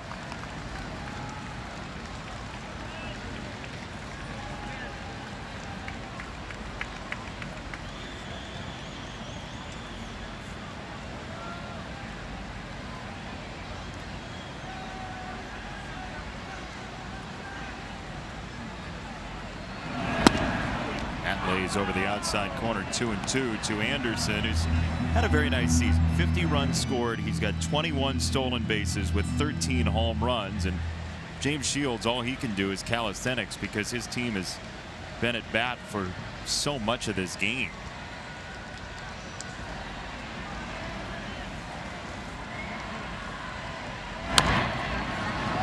Tim's already got a career high in stolen bases with 21 of them, and you would imagine he's going to be a challenger for some stolen base numbers in the White Sox record book if he sticks around as long as we expect him to. All he's got to do is make some contact. When he gets on, his timing has been pretty close to impeccable trying to steal bases.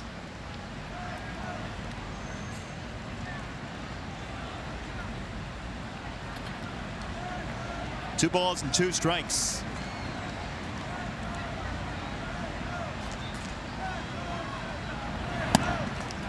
Up high, 3-2. Boy, Perez is working real hard to get that third strike. He knows how rare it is for this Kansas City staff. Well, Phil Meyer is taking a long look at Jose at second base, and with 2 outs in the inning, he was not going to steal third. Now he's running, obviously full count. To right field and foul.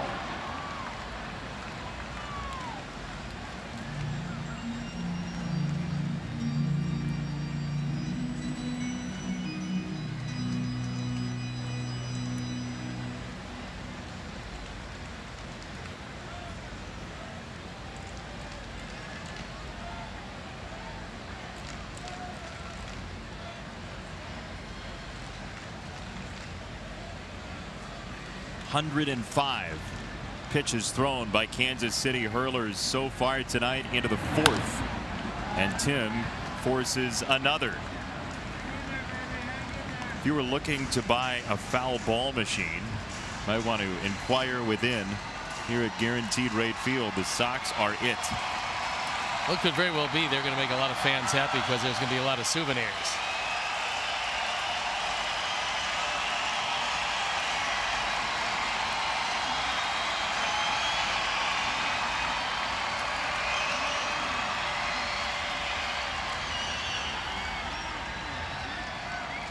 Three and two.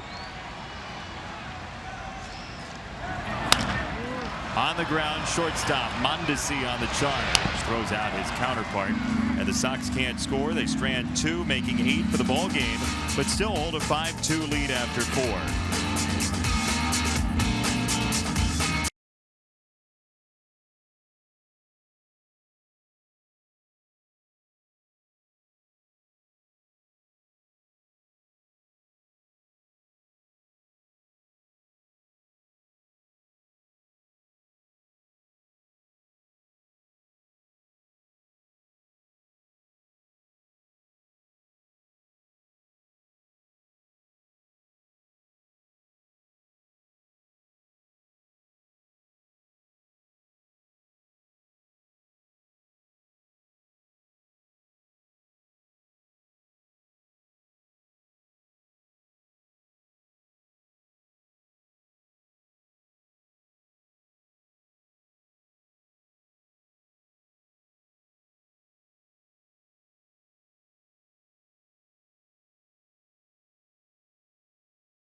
We tell you what's going on. The AAA Charlotte Knights back in action after the All-Star break. There's Sebi Zavala 2 for 5, the catcher. Matt Rose 3 for 5. And there's Jordan Guerrero for Charlotte. That's strikeout number 7 for him in that game. And then Winston-Salem with a 6-5 win, a late rally for the Dash, and Taekwon Forbes. They have been a doubles dispenser down there. This a base hit to left in Salem that sparked a rally for Omar Vizquel's Dash, and Kannapolis beat the Greensboro Grasshoppers, who are best covered with chocolate. 2-1 your final score for Kannapolis. You never had one of those? Well, they're crunchy, but I don't think the taste is all that good. You made the point before the game that had the Arizona League team won, it would have been a clean sheet. It was, but unfortunately, the Arizona League edition of our young players could not come out on top. So a sweep -1. It's a small straight in Yahtzee. Yes. 1-1 from Shields. And the breaking ball. You do not know what speed that will be coming in at. Now, James Likes to throw it around 67 miles an hour, which is just fine because more times than not he throws it for a strike.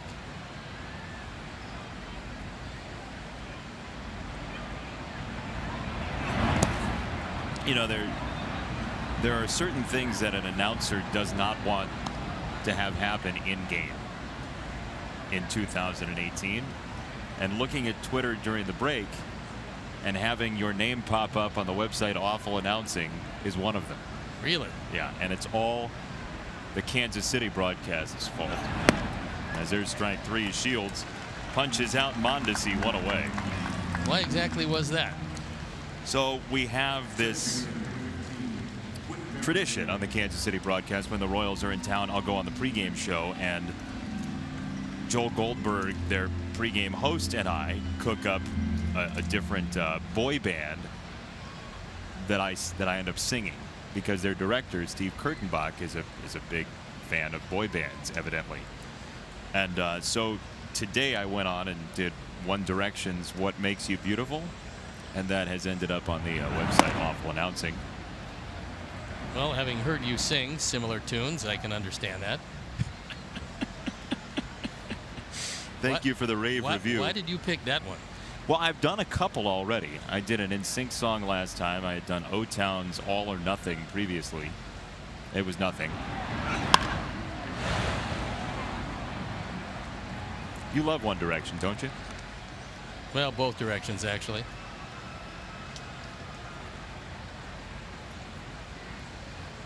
Thank you for that. Life is a two-way street. James Shields, by the way, 6 in a row retired. Meantime, only one hit surrendered. That the double by Gordon in the second. Tim at shortstop scoops and slings and got it by a step. 2 down. Good play by Anderson, and he got it there just an eyelash ahead of Merrifield. Off balance throw, but he's got a pretty good idea about how fast Merrifield runs, and he got it there with a half a step to spare. Improved at shortstop, Tim Anderson. The last 3 weeks, he's been really a good shortstop. And I think he's concentrating more. He's worked with Joe McEwing a lot. He said his biggest problem was on the backhand. They have since come pretty close to resolving that. He's played backhandedly very well at shortstop. This is going to shock you, but the guy he was telling to be quiet over there was Yolmer Sanchez. No, not Yolmer.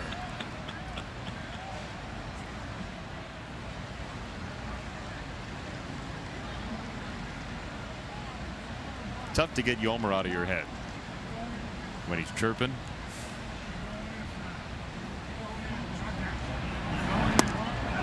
Good hook. 69 miles an hour. Pretty tough to read, and if you can read it at all, it's pretty tough to guess the speed.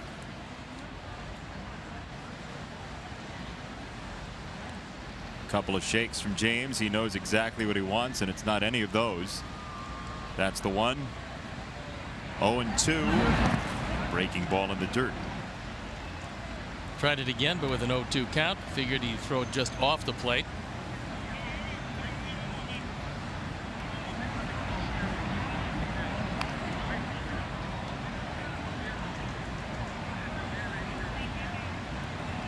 Two years with Kansas City for James Shields, and they were 2 very good seasons.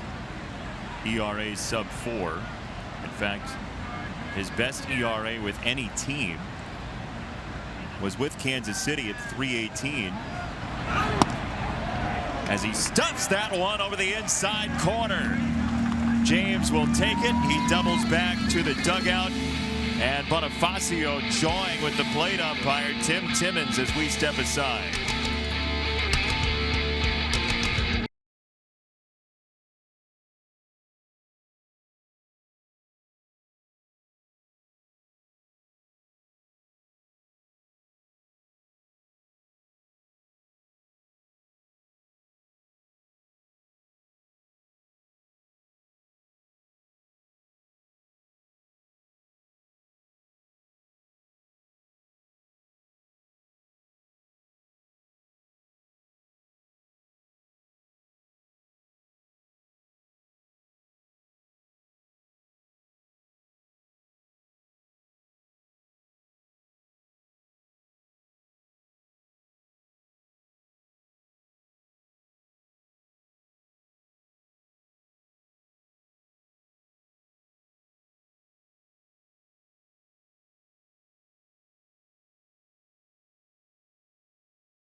5-2, the Sox with the lead, and James with the strikeout to complete the top of the 5th inning. And I don't know that either he thought this was strike 3 or maybe that there were only 2 out, because a couple of starts ago the Sox had pitched out early in the count. James then threw a 3-1 breaking ball, missed, and realized after he threw it that it was a 3-1 count. He had forgotten about the pitch out and was pretty frustrated with himself, and now there's a chance he didn't know how many outs there were tonight. Well, that pitch was the same pitch that he got Bonifacio on in the 1st inning. A cutter inside. He took it in the 1st inning, and he took it again in the 5th.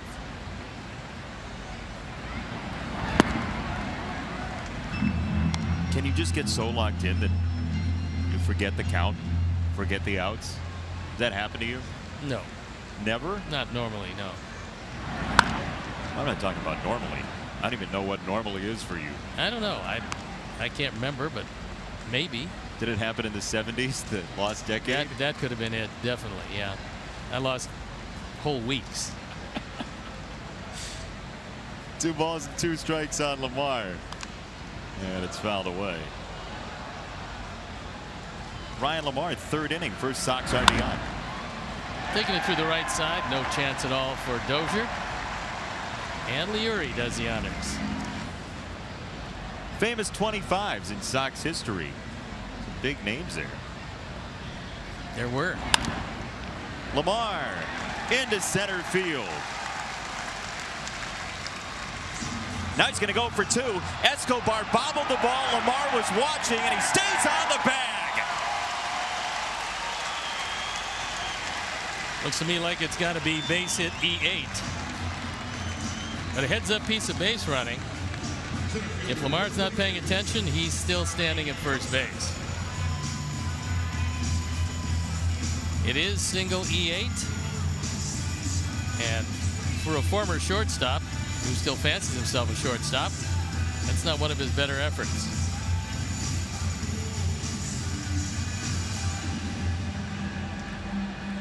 Here he takes a look and realizes that Escobar does not have the baseball. Now the question is, did he come off the bag at some point while he was dancing? He says no.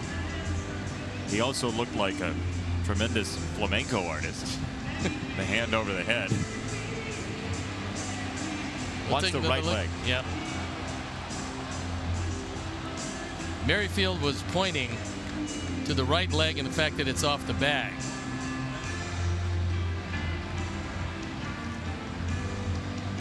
I think it'd be really difficult to overturn, don't you? I would think so. They're both pointing at the same spot.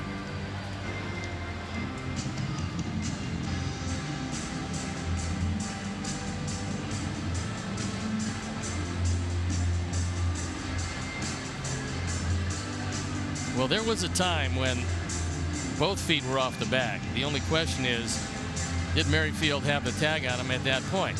You think so? You think the left one came off at the same time as the right one? Well, before that shot you're looking at. Right. Where he's pointing to his leg, well before that, looked like both feet were off at the same time.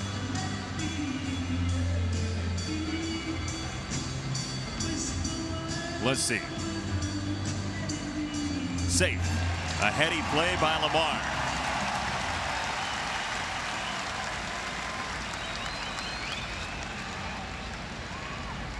Center fielder number 22, Charlie Tilson.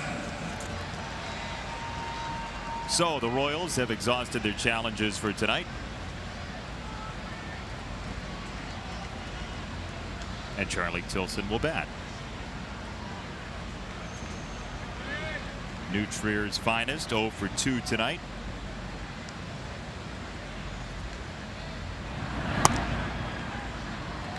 Royals believe he's going to bunt. Dozier in at first, Moustakas in at third. Both in at the cut of the grass.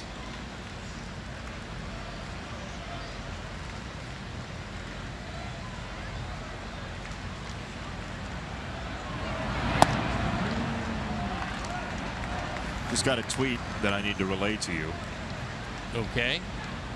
Just as a service.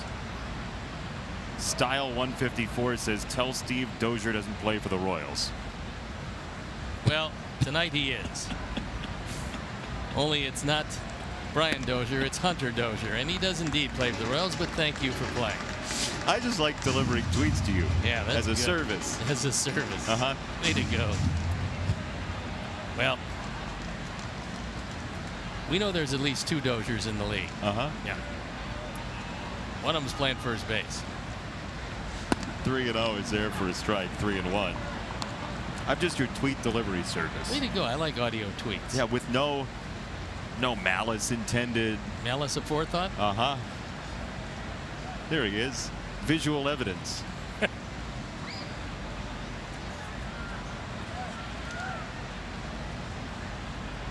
Three and one. And misses ball 4. Charlie Tilson takes the 6th walk tonight for Sox batters. Sox fans, you can check out the White Sox blog at WGNTV.com, presented by Nationwide's Jeff Vukovich. Go to jeffvuk.com or follow him on social media, because Nationwide is on your side.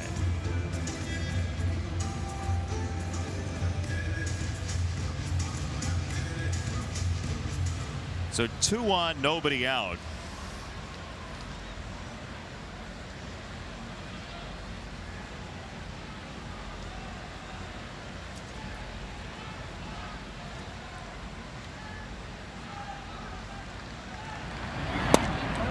Strike 1 to Moncada, who's walked 3 times. First time in his major league career he's had a 3-walk game. There have been a bundle of 2-walk games.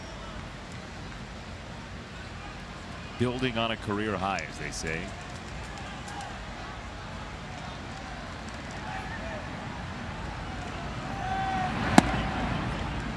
Ball and a strike.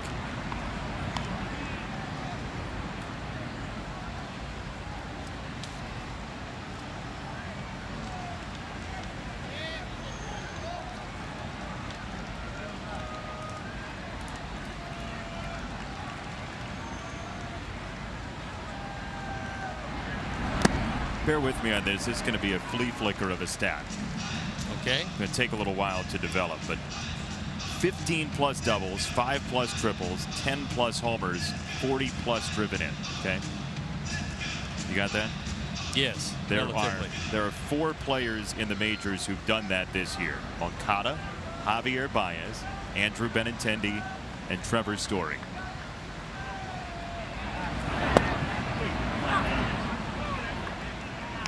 Select company. It is. Select stat. Yeah, that's a good way to put it. he's the 15, 5, 10, 40 guy. That's it. 2-2. That's there. Strike 3. Moncada frozen for strikeout number 3 tonight for Kansas City pitching. Don't know if you saw it the other night, but there was a gentleman here who had a lot of mustard on his cheek at the ballpark, and here is a tweet from Heinz Ketchup to the mustard cheek man who unabashedly showcased his love of mustard at yesterday's game. They want 10,000 likes, and they're going to give mustard cheek man a season's worth of tickets and a year's worth of mustard. There he is. Very lovably. Most amazing part was that he didn't get the mustard on his phone. Yeah, how? I don't know. But see, it was a shield for the mustard, because the lady he was with is looking and trying to find it and trying to help him, and he thinks it's on his mustache. So does she, because the phone's. How does she not see it there, though, is the question. Eventually, he's going to get there. Took him a while, but he did get there. He is a grocery store owner, and he evidently was giving out free mustard today. Sanchez up the middle, and this is going to be it. But go give some likes to our mustard guy, Bill Baffis, the mustard man. 5-2 at the end of 5.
beautiful night at the ballpark. It's terrific, and what gentle wind there is blowing out toward left field. Would you call it a summer wind? Yes. Approximately. Or is it a summer breeze? This would be a wind. You're just gauging how you felt? Yeah. See if it made you feel fine? More than a breeze. Ball to strike on Moustakas. What's your gut feeling as we're a couple weeks away from the trade deadline on whether or not there's somebody out there that will want Moustakas enough to give the Royals enough to make that deal? What do you think? 1 year deal, there's some power in the bat. I would think that there'd be a few teams that want him. The question would then be, what are you willing to give up? Center field, Charlie Tilson, one down.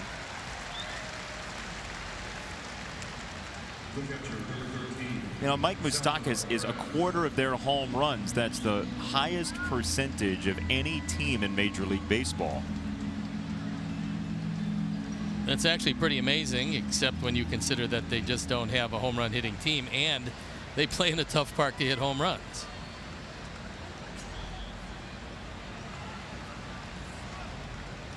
We'll see what the Royals look like in a couple weeks. This could be a very interesting series roster move wise when the Royals come back in a few weeks in late July to play the Sox again.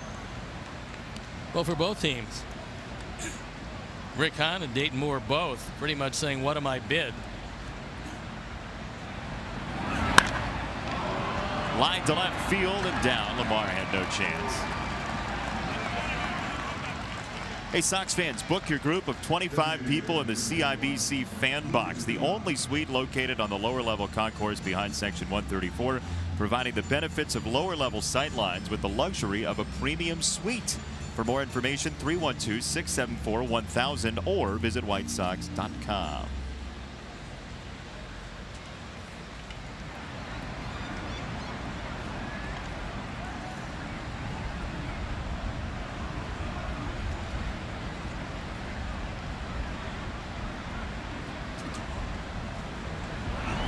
One last note that you're going to love on Mustard Man we were talking about with the tweet. Yes. He's from Flossmoor. Well, everybody else is. You were out there today in a parade. Out in Homewood. Yeah, the HF area. You're going to start thinking that everyone literally is from Homewood, Flossmoor, or do you already? Well, the majority of people that I've met since you donned our booth are from there. Maybe it's just a coincidence, but I think not. We multiply.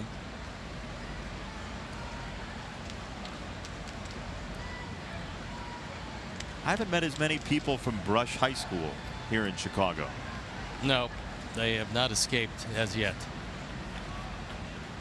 I'd ask where from, but due to time constraints, we move ahead in further action. 2-1 on Duda.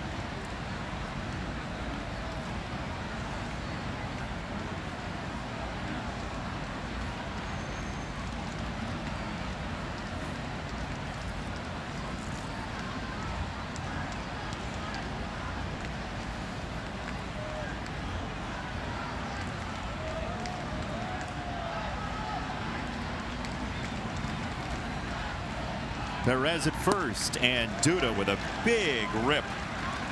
And James with a straight change. Duda a dead pull hitter. The outfield plays him accordingly, with Charlie Tilson well swung around to right center. And this is a good change. And James at his best could tell you it was coming, and still you wouldn't be able to wait back long enough.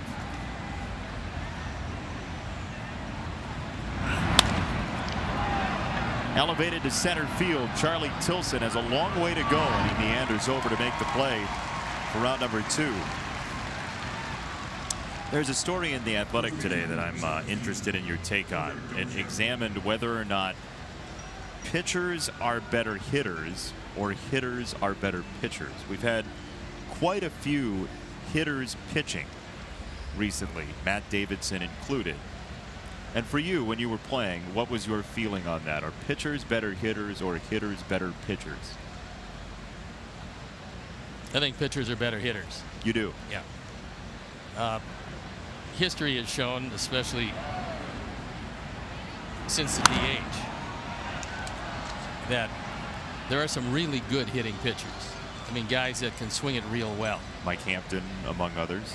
And, you know, Madison Bumgarner among recent vintage. There's some other guys who swung it real well. But position players who can pitch or who do pitch, they're pretty rare.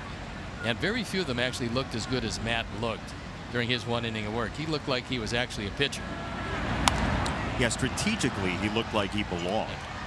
Not even just demeanor, right? No, and you don't see that too often, really. You see guys that you can tell are position players trying to pitch. They usually don't do very well. But Matt did and showed a wide variety of pitches. So it was kind of interesting on a day otherwise it would have been pretty boring because of the circumstances of the game. He added some life to it.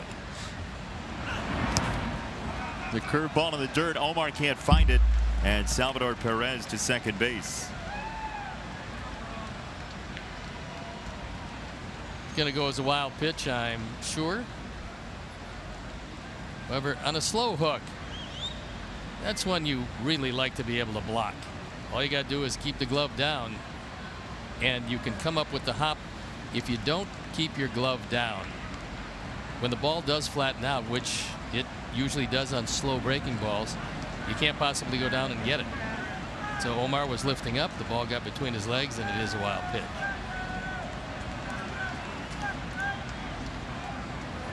One and two for Dozier.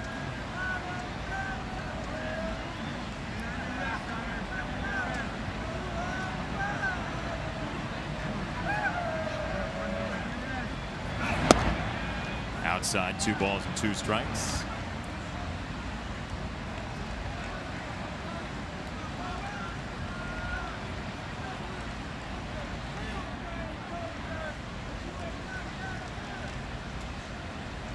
He's still waiting. He still has a chance.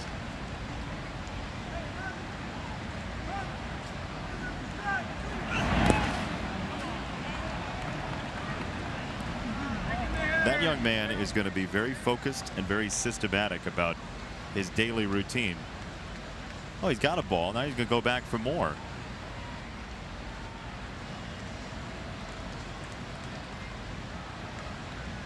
Got a stance going. Well, so much for the focus and stick-to-itiveness. Time for the concession stands. You got to be realistic. 3 balls and 2 strikes on Dozier. High in the air, left center field. Tilson is underneath it, and he makes the grab. Salvador Perez stranded at second. Shields through another inning. It's 5-2.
in White Sox history. It takes us to the All-Star game with one of the guests we had in the booth just a couple of innings ago. Jack McDowell in 1993 got the win for the American League in the All-Star game in Baltimore. Early win, also had his 300th win.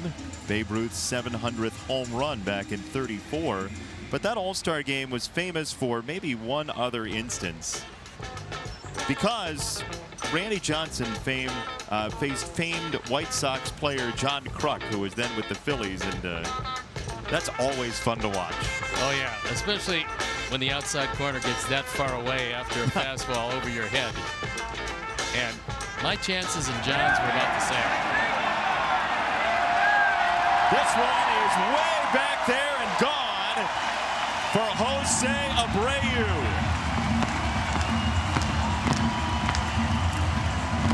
Number 13 for Jose to lead off the 6th.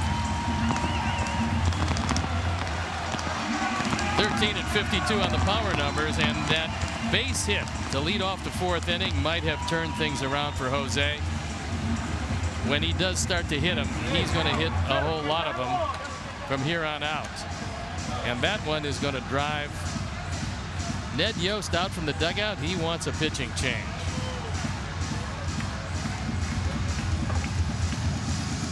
So we'll step aside. Moncada waiting to greet him.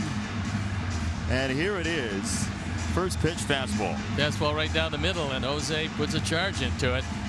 Way back in left center. And he knows it's gone when it left the bat. So that will be it for Phil Meyer. He will depart. And we will depart.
With him. Well, Hermschneider doused him with water, and they were fanning him during the break. Well, that's pretty good. They want to cool him off. He's 2 for his last 2.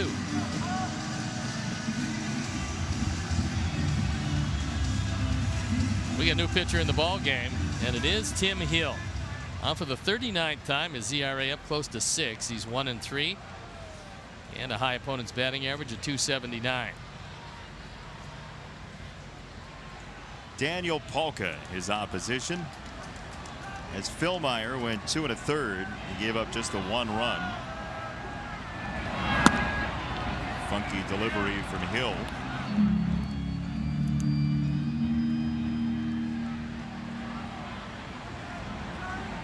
Sox bounce Brad Keller from the game after 2 2/3.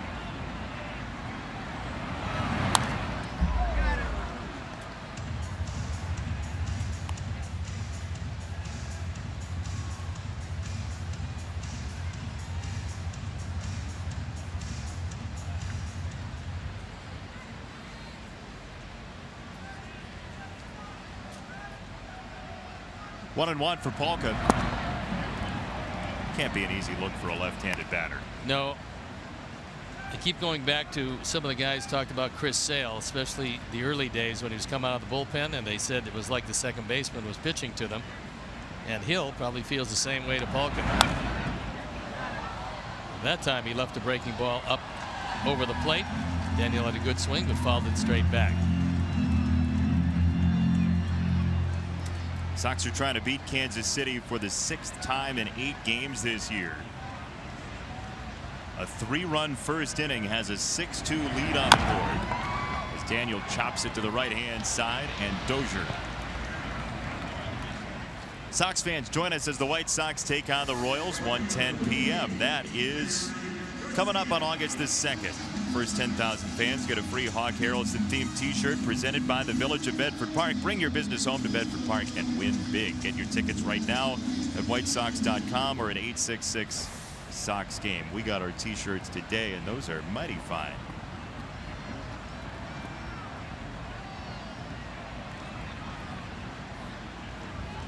You know, there's always that last bit of nacho where you look and you say, look better earlier. Can I handle another one of these? Yeah. Is that what you say?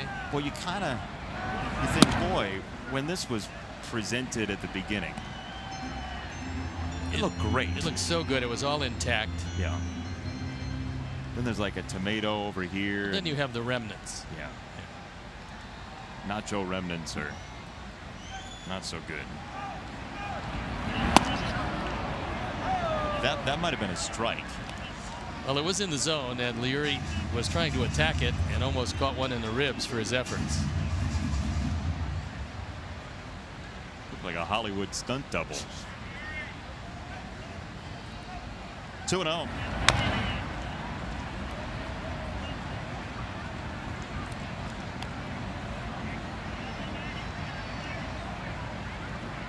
(6-2) Sox. Game 2 tomorrow. 1:10 start time.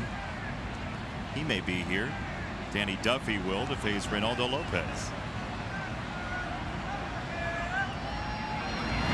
That was Royals Bam Bam Bigelow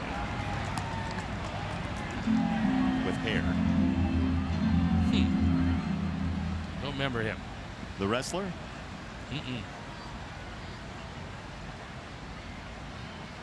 Yeah, he didn't have the beard, but that ball hit well left center field. Garcia bidding for a home run, and it is out of here.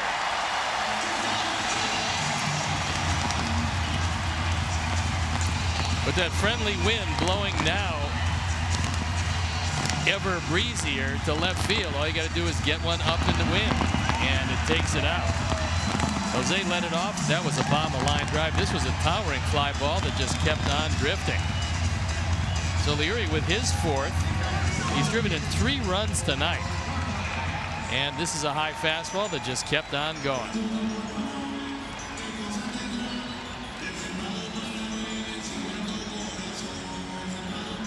And with that home run, another generous donation from the Alex Snellius family in loving memory of Ursula.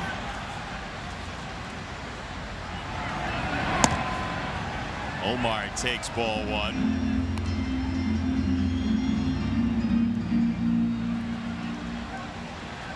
Well, it's nice for the right-handed batters to get some wind in their favor.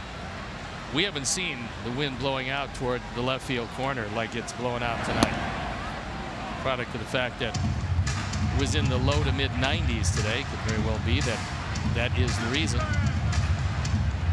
Or the same tomorrow, by the way, with the occasional storm thrown into that, but shouldn't affect the baseball.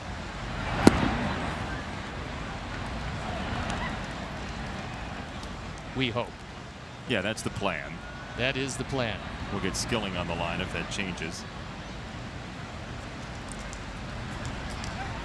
3-0. Called a strike.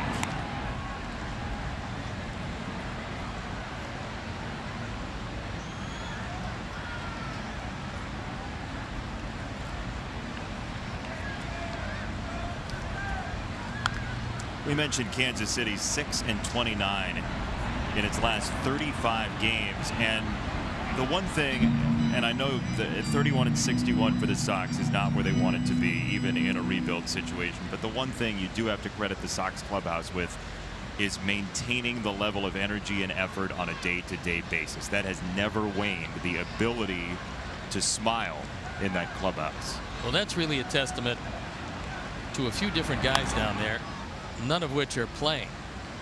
Testament to Ricky Renteria and his staff for, in a bad situation, keeping everything positive. Not talking about losing streaks, talking about what we can do today to win this game. And that's one of the reasons why Ricky was brought in. He's very good with players. He gets them to play very hard. We've seen it this year, even though the play has not been good by and large. They've played hard. Left side, Mondesi gives ground and unshackles a dart for round number 2. We can understand why they really like Mondesi at shortstop, and they believe that he's going to be their shortstop of the future. This is not an easy play. He throws it right where it has to be thrown, with plenty on it. The pen up and going. It's Jason Adam. So here's a question for you. In your years of doing baseball all over, not just Major League Baseball, professional baseball, but amateur baseball, college baseball. I still do high amateur school baseball some nights. Well, can you think of a really good team with a really bad bullpen? Really good team with a really bad bullpen. So I'm sure they exist. I mean, the only team off the top of my head, it's because it's right in front of us, is the Cleveland Indians. They're pretty good. Yeah, well, they've got a nice, I mean, when they're healthy, they have a nice back end. Sure. And quite obviously, with Andrew Miller out, puts a lot more pressure on Allen, and they're hoping to find some help for that bullpen as they head down to the trading deadline. Anderson shovels that out of the dirt and drops it in for a base hit. Tim with a parachute to center field with 2 out. Almost without exception, a team that's really struggling doesn't really have the ability to build a very strong bullpen, because you can't add a piece here or a piece there because it really doesn't help you. A good team can add one guy to their bullpen, and it makes everybody that much better. That one guy is not coming to a bad team. They're not trading for him because they need so much more help than that. Then it gets worse. And that's usually what happens. You see teams that are really struggling in a bullpen that's struggling right along with them. You just don't find those real good pens with teams that are also ran teams. I mean, when you take a look at what Kansas City did in the bullpen they had all those years when they were competitive and World Series winners, they had a lockdown bullpen. Oh, yeah. I mean, they were just outstanding, and that was top to bottom. Especially now in baseball, when if you bounce the starter early, sometimes you're met with better arms. The only real gain in getting to the bullpen early is for later on in the series, because it's not like the schlocks are out there. Well, the only way, I mean, getting your starting pitcher out really early is a way to get the soft part of the pen at many times, because what you're going to get is you're going to get a guy that at this point of his career, for whatever reason, he's not quite good enough to be a starter. He doesn't have near the stuff to be a lockdown setup man, and he's not going to be a closer. So that's a guy coming out first normally. Right. The problem with that sometimes nowadays is the first guy you get may be the really erratic young guy who has amazing stuff and has no idea where it's going. In which case, he usually scores some runs. Maybe, unless that day is the day when he decides he's going to throw strikes. Then you get like the first stage of Edwin Diaz. Yeah, I'd like to take my chances with that guy as opposed to the guys at the back end, which is what Edwin Diaz has become now because of the overwhelming stuff. 3-1 on the ground and foul, first base side. I agree with you. I'm just saying there are harder throwers in the bullpen nowadays. Oh, much harder, top to bottom. There's no doubt about that. They're just harder throwers in baseball, but that's one of the things that I think baseball is going to change with, because we're getting to the point where we've had so many injuries, and many of them due to max effort guys, that they're fastball infatuated. Throw it as hard as you can all the time. The mantra being, go as hard as you can, as long as you can. We'll come and get you, sometimes with 1 out in the 6th inning. that's all well and good, except if we could protect our pitchers doing that, that would be a good thing. But we're seeing more and more pitching injuries than we ever seen before. And part of that is the value of getting the strikeout as a pitcher. You have guys wanting to throw turbo secondary stuff that would have doubled as a fastball in previous times, because the strikeout is what you get paid for at this point. I just think it's going to change. I think it's got to change for the health and well-being of pitchers. Question is, how would that change? And we'll evaluate that when we come back. Sox with 2 home runs in the inning, Abreu and Garcia, and it's 7-2.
For Kansas City coming up.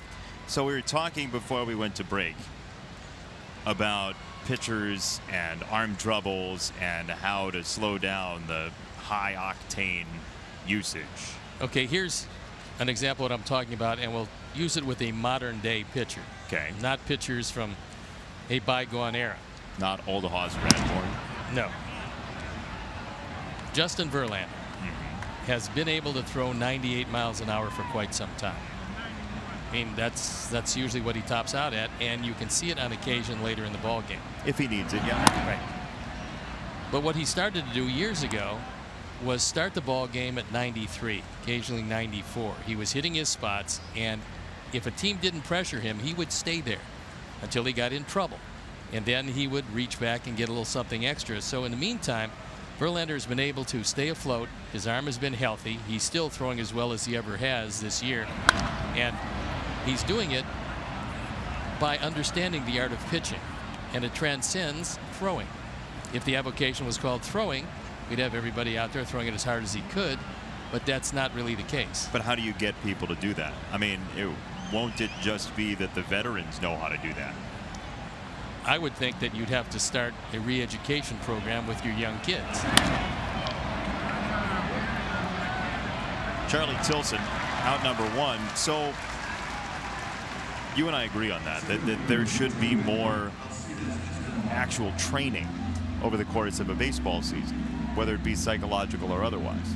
I think that's a part of it, too. I think that there's a number of different things.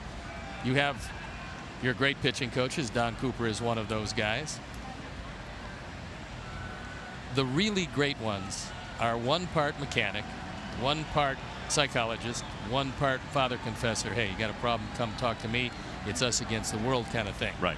And so you mix all those three together, you got yourself a very good pitching coach, and now they depend on a lot of video because it's there, and you might as well access it because you have it. So you don't have to depend on the mind of the pitching coach to see when a pitcher deviates from a pattern that was successful.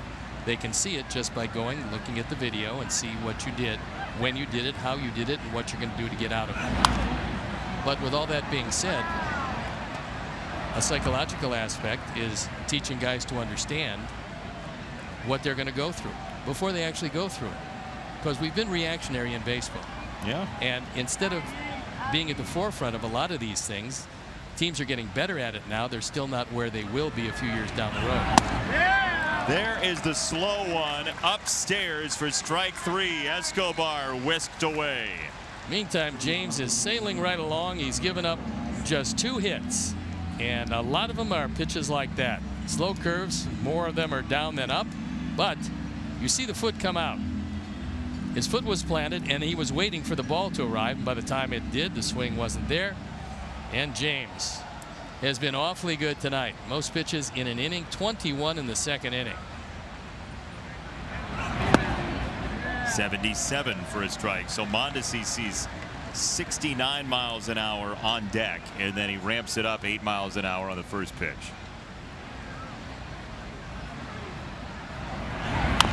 Another one. This one at 68. Might as well keep going with it, because then it makes your fastball look twice as fast as it really is.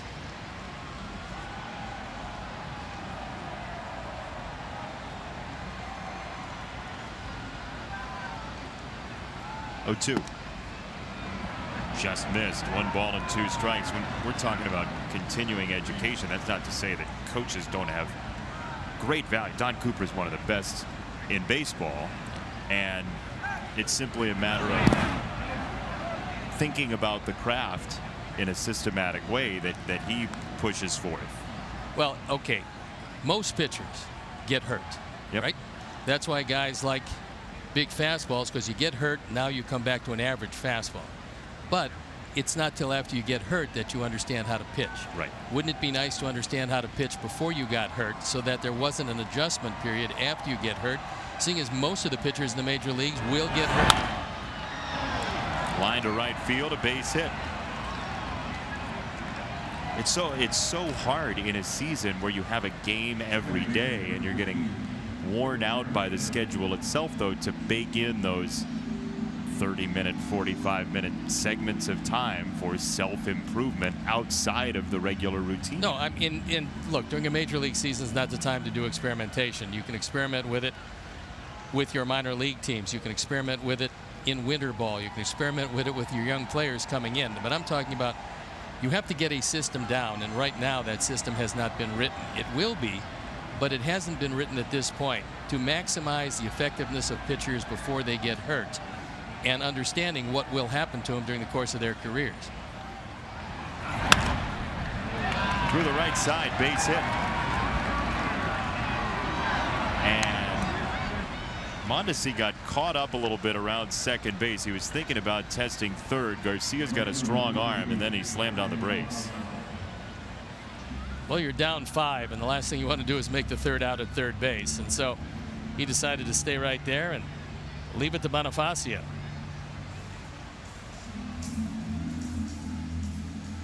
That's why everybody's at the mound, to allow the bullpen and Luis Avilan a chance to get looser.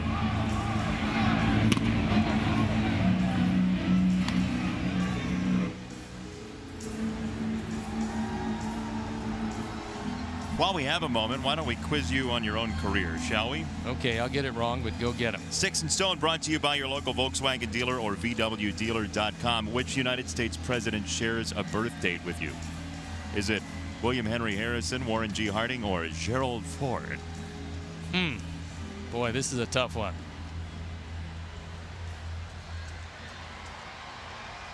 Well,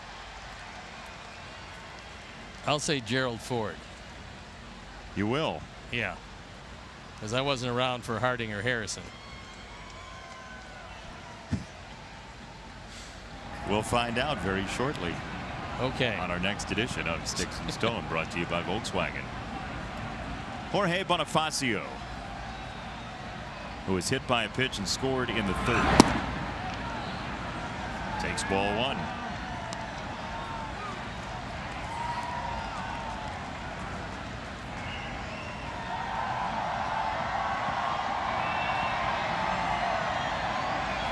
Mondesi at second, Merrifield at first.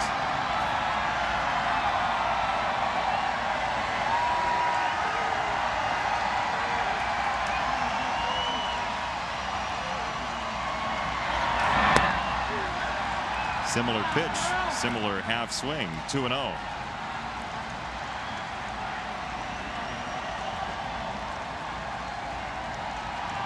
Shields either didn't like the call, didn't like that Bonifacio didn't swing, or didn't like his own location. We got Juan Minaya now joining Luis Avilan in Sox pen.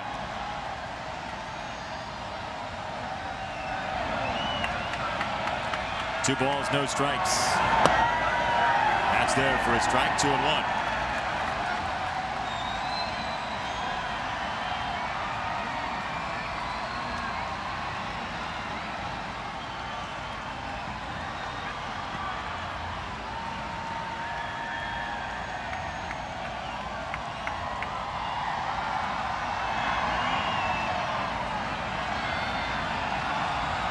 Pitch number 107 is fouled away, 2-2. All right, here's your sticks and stone answer. You selected Gerald Ford,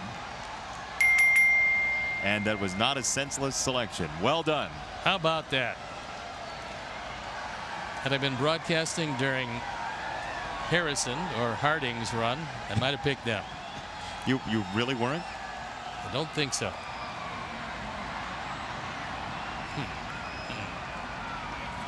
That was an old joke that you set up multiple times, and I had to spike it down. Are you kidding? 2-2 on Bonifacio.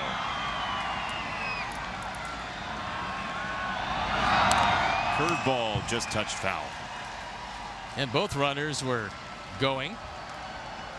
Picked a good pitch to run, the slow curve.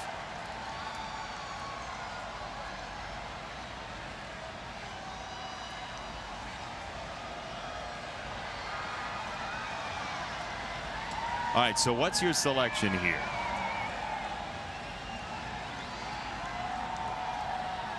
Can he fall prey the third time to a cutter on the inside corner? I would test that, because he's been called out twice on that same pitch. Might as well try it one more time and see if he can actually adjust to it. Let's see. 2-2. Oh, he did, and it's down the line and fair. Mondesi scores. Merrifield does too, and Kansas City has a pair. Bonifacio does adjust, and it's 7-4. Taking it right down the line, driving in just his 4th and 5th runs of the year. So Bonifacio, with the third time being the charm. That time the cutter got the inner third of the plate instead of the inside corner, and that is going to be it for James Shields. So he will depart this one after a ringing double down the line, and does not diminish the job that he did. He'd given up 2 hits coming into the 7th inning. He gave up 3 this inning.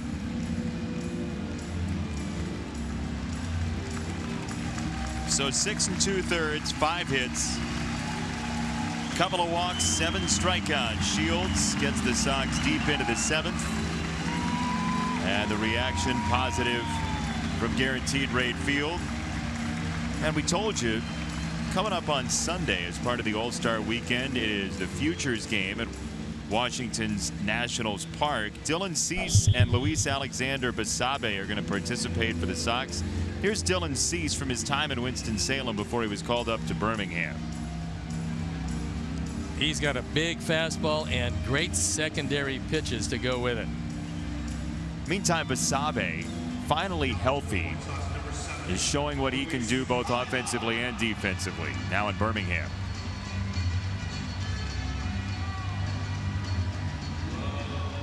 Some power in that bat. And a whole lot of defense in that body, because he can go get them. 10 homers for Basabe combined, and Dylan Cease up to AA, his ERA at 2.95 for the year. How about 105 strikeouts, just 35 walks for a fireballer? That's pretty good.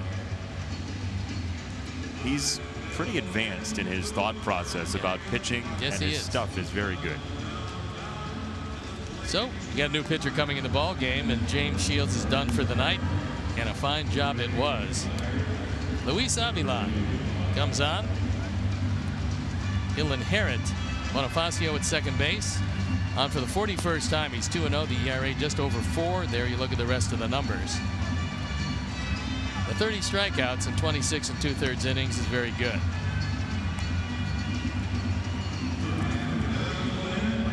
Now face Moustakas, whose on-base plus slugging is about 200 points worse against left-handers, and Shields is disappointed he couldn't make it through 7.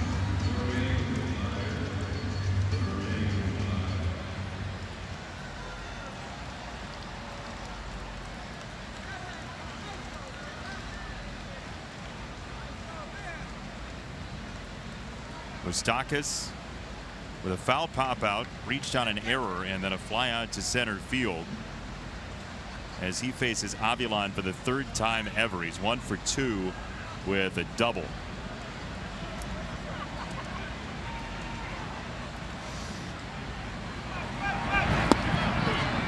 .69 miles an hour. Below 70s curveball. Dropped it in nicely. When your curveball miles per hour is lower than your jersey number, Get a lower jersey number. wasn't a Mad Lib. Ball and a strike.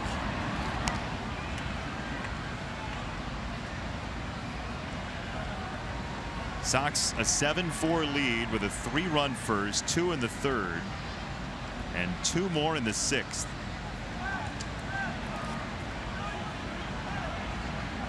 Kansas City a 2-out rally here in the 7th.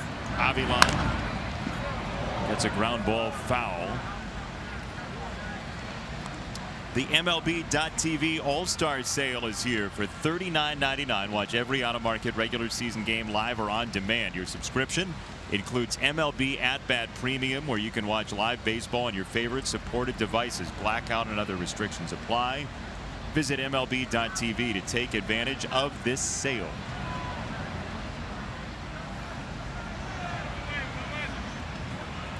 One and 2 from Avilan. Moustakas pops it up, and it's out of play.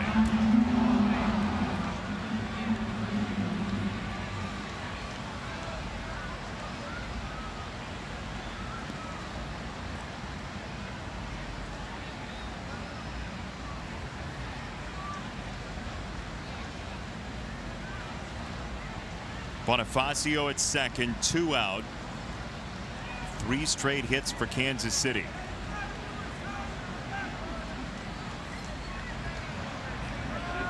Don Cooper sweating it out.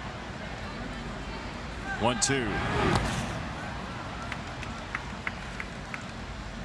That was his harder breaking ball. He swept it wide of the plate at 75 miles an hour.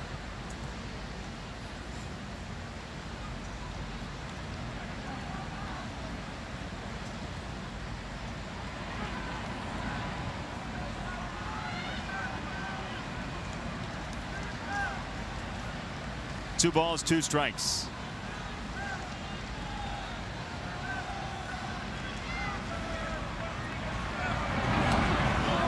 Check swing.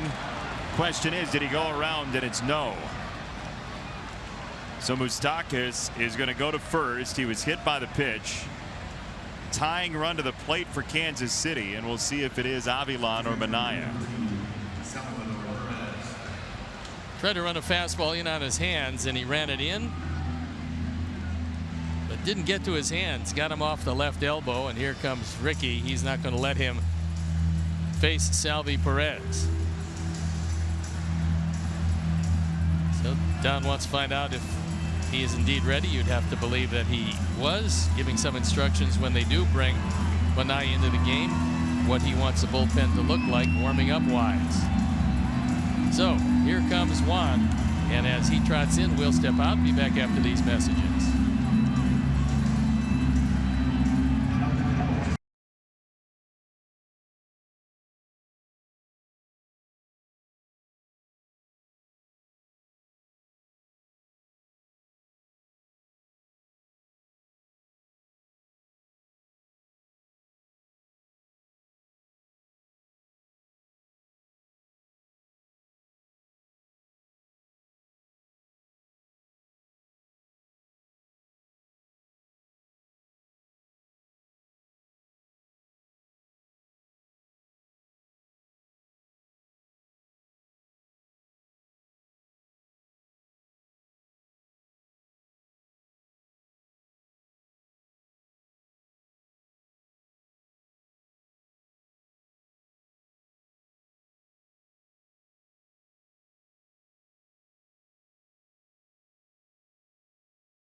White Sox debit card only available at your local Wintrust Community Bank. Go to wintrust.com/White Sox to learn more. Wintrust Community Bank, member FDIC. And Juan Minaya comes in the ball game. He inherits a couple of base runners. On for the 21st time, he's 0-2. His ERA at 3.5. Last 16 starts, he's at an ERA below 2. So things have gotten a whole lot better. Batting average against 188 for the year. So as he's got more confidence, that splitter has worked very well. And he's got to face a very tough hitter in Salvi Perez, who loves the first pitch, by the way. Yeah, he does. And you pretty much have to throw it behind him to walk him. Like John Kruk. Pretty close.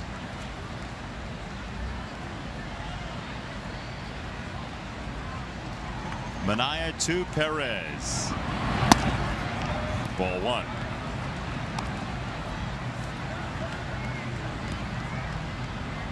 Sacrifice fly in the 3rd inning. Part of a 2-run 3rd for Kansas City. Fastball at 96 fouled away. One of the strange stats with Perez this year is when he's ahead in the count, which is what hitters live for, is to get ahead in the count, his batting average is right around 200, which is astonishingly low to be up in the count.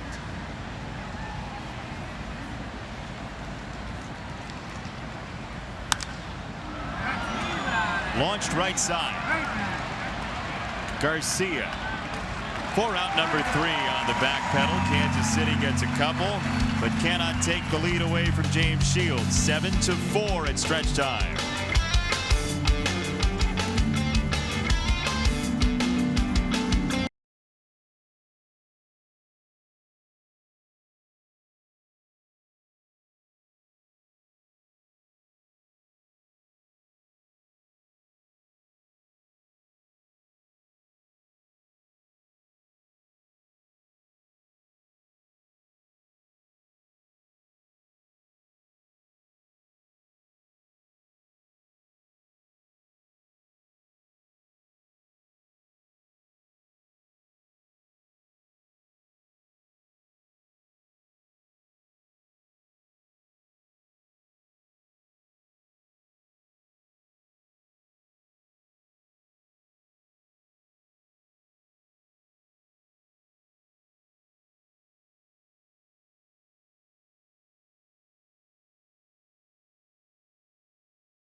Lucas Giolito, all-time first pitch catcher, got her a strike. She did a nice job.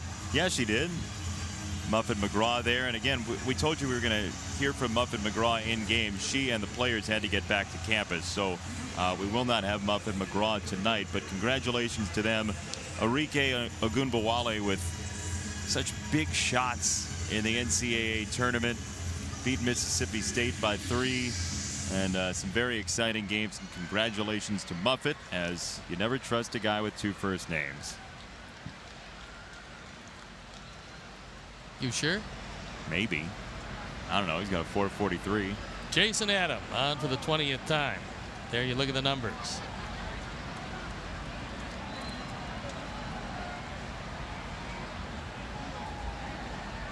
Former 5th-round pick in 2010. Strike number 1. So Tim Hill goes 1 inning, gives up 2 hits, 1 run. It was earned. No walks, 1 strikeout.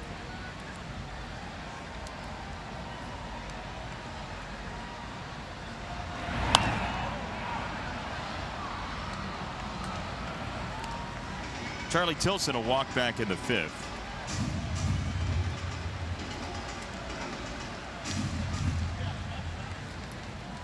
game number 93 for the Sox this year.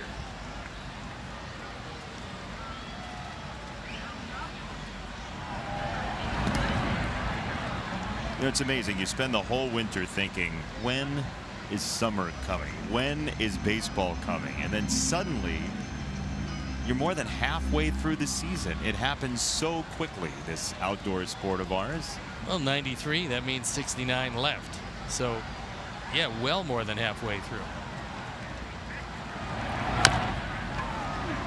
Third base side, Moustakas gets Tilson. Dozier teetered and got the job done. Hey, Sox fans, for each strikeout by a White Sox pitcher at Guaranteed Rate Field this season, People's Gas makes a donation in support of White Sox charities. Since 1859, People's Gas has kept life moving in Chicago through their tradition of giving back to the community. Visit People's Gas on Facebook and follow on Twitter at People's Gas CHI for more information today.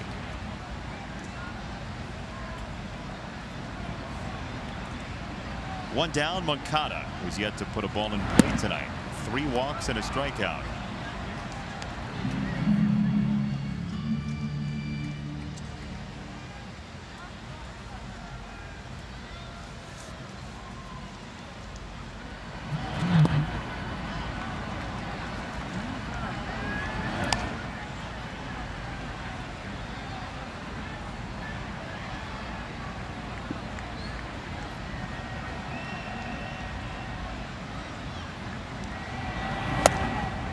Upstairs, 3-0.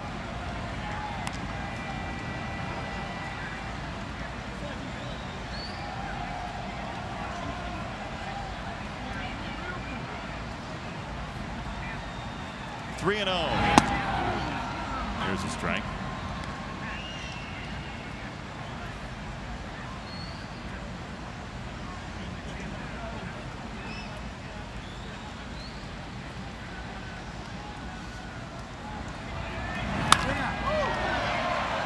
In the air, left center field.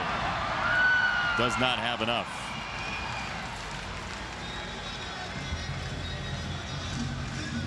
The high-speed replay is powered by Xfinity, and it's a night of James Shields, and it was a good one. He took it into the 7th with a steady diet of slow breaking balls, good cutters. He fanned 7 tonight. He gave up the 4 runs, only 2 earned, and is in line for a victory if the pen can hold it. Don Cooper recovering from surgery a couple of days ago.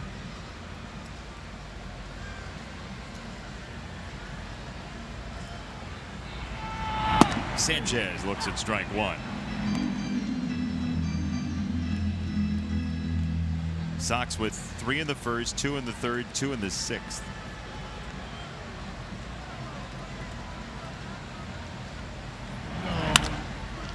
And a bouncing ball to second, Whit Merrifield for out number 3.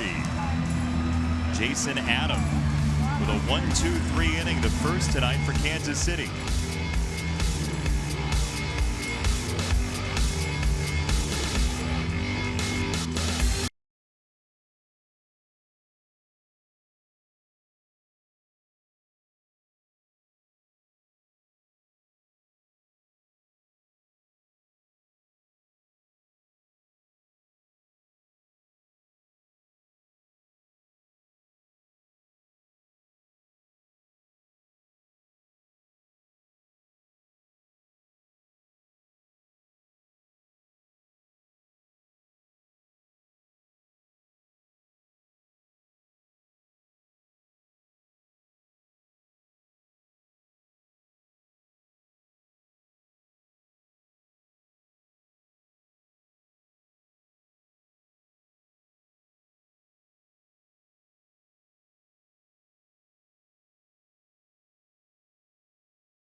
9 starts. He's 6-0 and ERA just over 2. Only 35 hits and 58 in the third innings. Nola has been brilliant for the Phillies, who are putting together a solid year. Toyota, let's go places. To the mound, how about? Xavier Cedeno comes in the ball game, and he's got to deal with the middle of the order for the Royals. That's Duda, Dozier, and Gordon. Luis Avilan, 1 batter, 1 hit batter. Minaya, 1 batter, 1 flyout. And Cedeno, you would imagine, on for the balance of the 8th with 2 lefties staring him in the face, starting with Duda.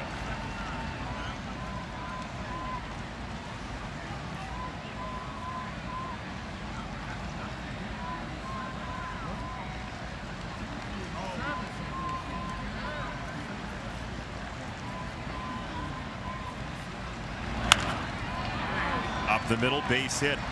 Duda with a single.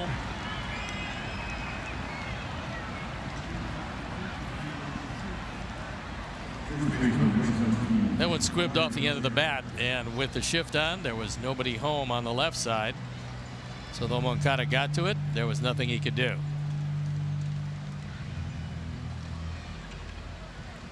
One on, nobody out for Dozier.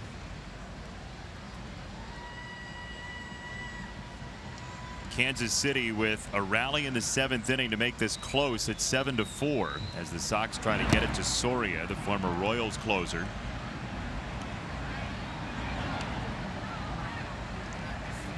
Last we saw Soria, he came in to put out a fire in the 8th inning 2 nights ago before the off day, and he went an inning and a third for save number 13.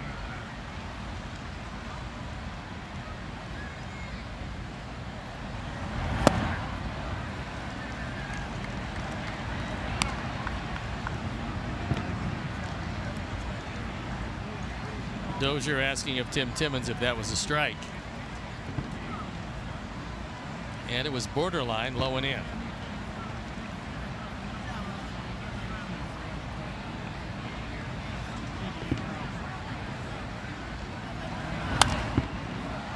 Fouled away.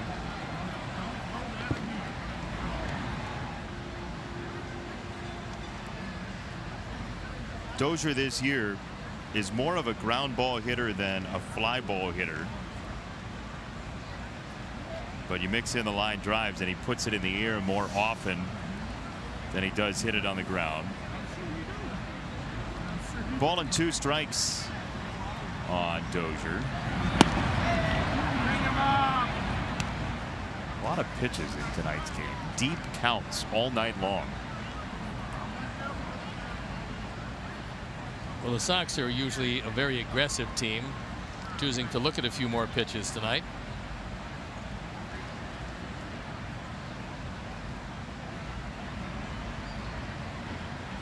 Two and 2.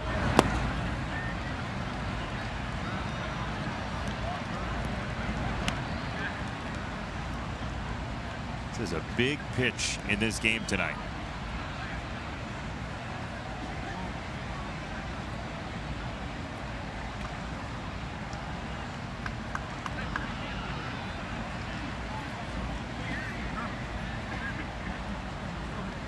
Two into the Sox dugout. Sox and Royals tomorrow, 1:10 start time. Danny Duffy, Reynaldo Lopez, your pitching matchup. Duffy has not had the kind of season that you'd expect from him, considering what we've seen in the past. ERA nearly at 5. No, just about the time you think Danny Duffy has put it all together, then he goes through a streak where the curveball is not a strike, and he's had some problems with the rest of the stuff.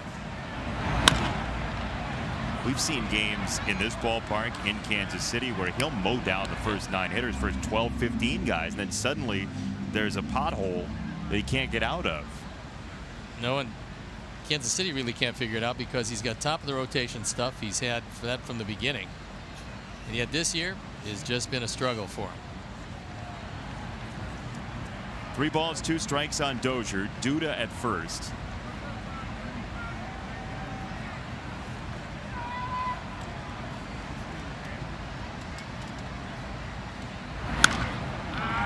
to left field, foul.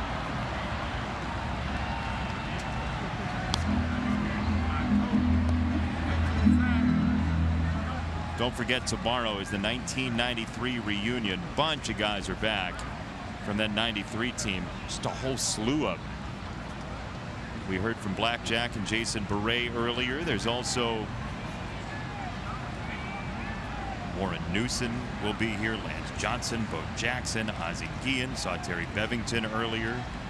A bunch of the coaching staff will be here. 3-2. And that's ball 4. Suddenly the Royals have something in the 8th. 2 on, nobody out.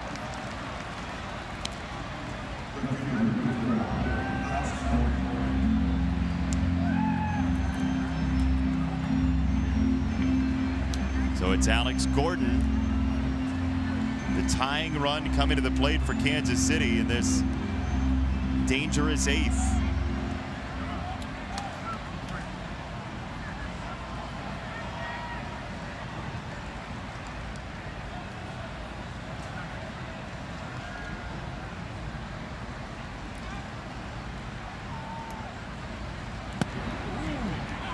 There's a strike. The pen is up and going. Genmar Gomez, recently recalled.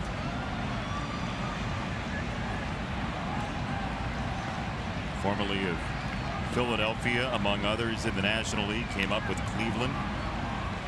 There's a very good chance he's going to be brought in what is termed today a high leverage situation.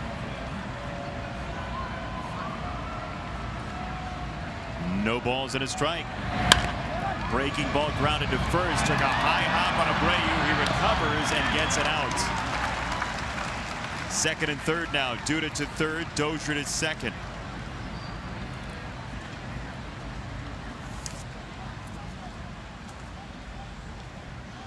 It's a Danley's defensive play, and it's Jose Abreu staying right with it. Takes a tough hop.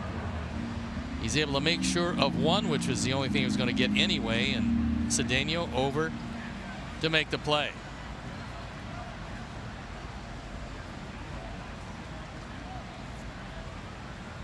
You think garages? When I do, Yeah. I think Danley's. You do. Yeah. Didn't then, but when I do, I think Danley's. It's a good time for it. Escobar, who's 0 for 3 in a major spot in this 8th. He sold out for the breaking ball and missed it.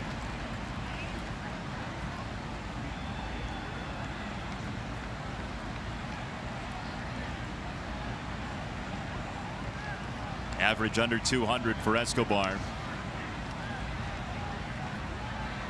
Cedeno looking for a strikeout as the middle infield plays back. Sox are willing to give up the 1 run.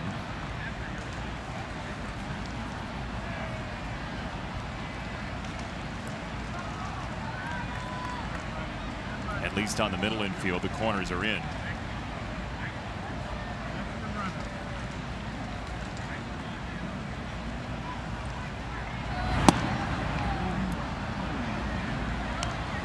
Looks like the scouting report is to pitch him inside. And I don't think that the contact play would be on with Duda at third base.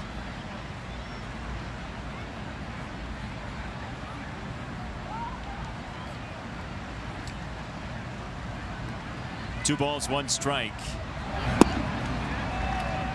Did not nestle in over the inside corner. 3-1. Xavier is very close to doing something that you don't do very often. That's walk Escobar. 17 walks, 323 at bats. 3 balls and a strike. Duda at third. Dozier at second. Ground ball to third. Sanchez drops it, recovers, and can't get the out. A rare misplay by Yolmer Sanchez at third, and the Royals make it a 2-run game. Looked to me like Yolmer was looking at the plate to see if there was a play, and just about the time you do that and get your attention diverted from the play, you don't make the play.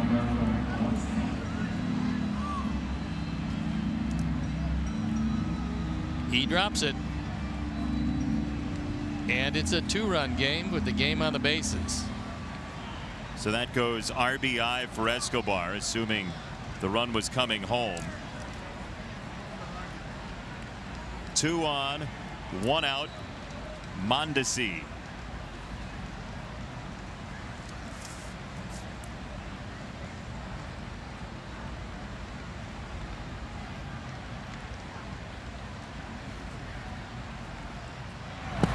There's strike 1.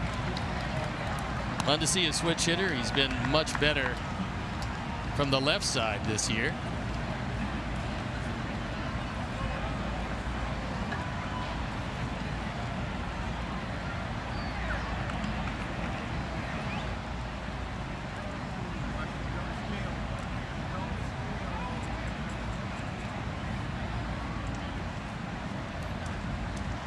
Oh, 1.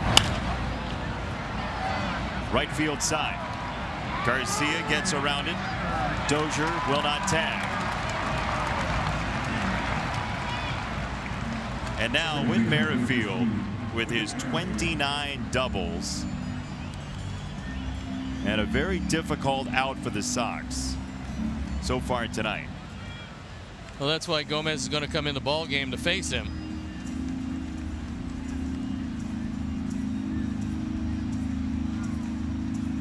So 1 hit, 1 walk, and the error against Cedeno. Gomez in his first White Sox appearance will have 2 on with 2 out. And you see Jose Abreu and Yohan Moncada on the mound. White Sox TV had them create portraits of one another. You will see they may not be the best artists, but they had a good time. Let's look.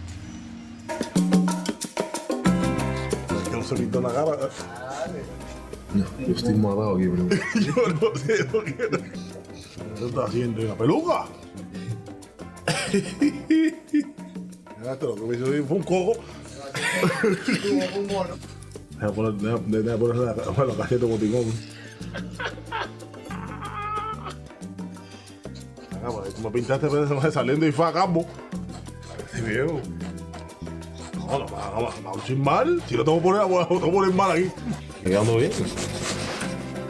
No, tengo poner hasta los ojos. ¿Vamos a los ojos, qué? ¿Azules? ¿O yo? ¿Cómo que tú has hecho, en serio? Tengo una oreja más grande que otra. ¿Qué tú estás haciendo ahí? ¿Qué te quiere la gente de la cara ahí? No, ese es el color de la piel, viejo, ¿viste? Seguro que muñeco no está mejor que tú.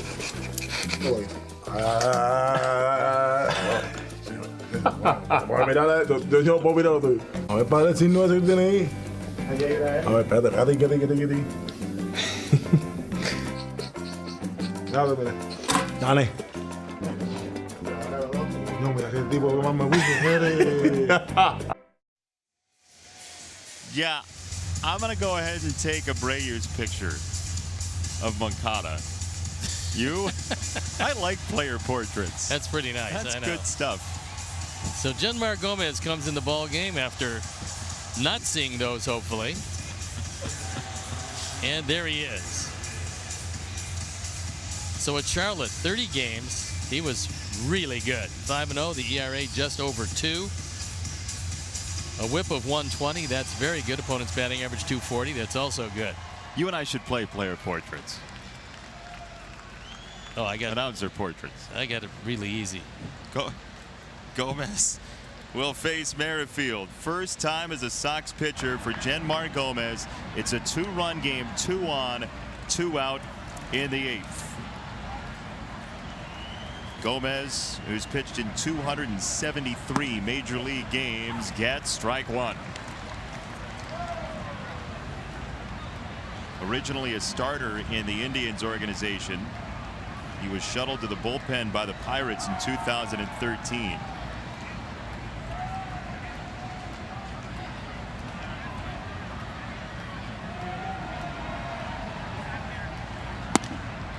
One and one.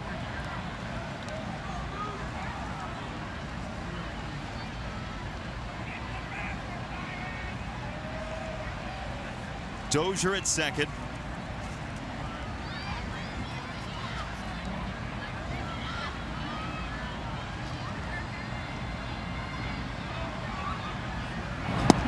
There's a strike, 1-2.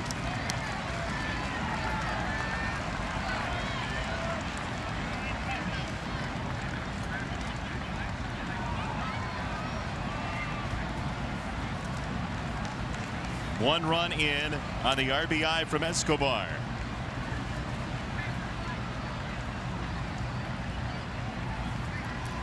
One and two. Fouled away right side. How do you get Merrifield out?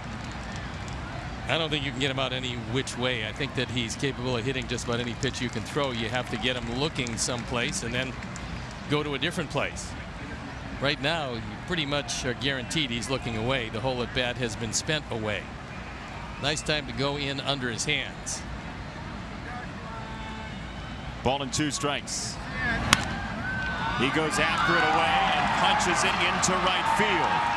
Dozier around third, throwing it down. He's not in time. Second and third for Kansas City. 1-run game with 2 out in the 8th.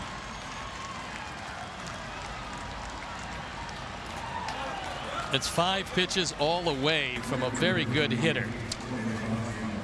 And Merrifield stays right with it. This pitch is off the plate, but because he had stayed there the entire at bat, he's looking that way and just drives it into right field. So he gets his second hit of the night, his 30th run driven in, and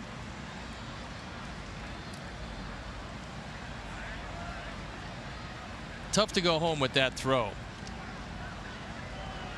Reason being that Merrifield is a heads-up player, and you know if you're going to go home, he is going to go to second base, and that is the go-ahead run. Bonifacio. Outside. For me, he's the toughest out in this lineup. There's no doubt about it. And again, you can't pitch him any one way, so staying there for the entire at-bat wind up costing him. Whit Merrifield, College World Series hero with South Carolina. Escobar with the RBI earlier. That ball's tagged. Center field. Tilson back. Warning track. Wall. Charlie's there. Cheer up, Genmar. Charlie's got it. Bonifacio gave it a long ride through the Chicago night, but Charlie Tilson found his way underneath, and the Sox maintain the lead.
And Kevin McCarthy comes in the game on for the 35th time. He's 4-3. His ERA very respectable at 3.32.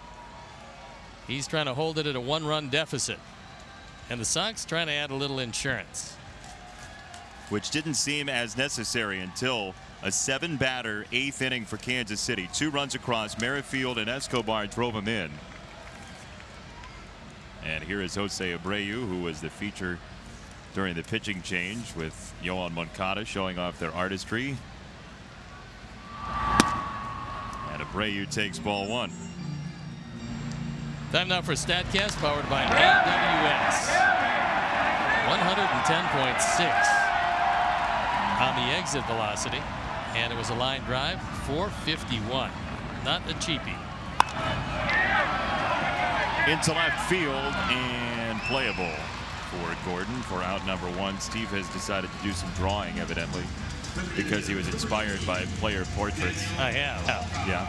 And I'm going to do a portrait of you. Now, granted, I don't actually have a great deal of art ability, but I would think that's pretty much it. Yeah, the eyes are a little wrong. I think I got you. Thanks for that flattering I forgot picture. to draw in here. I was envisioning me looking in the mirror, but it was a headset, I think, is the issue. There you go. I hope you develop those portraits throughout the season. You have a future in this.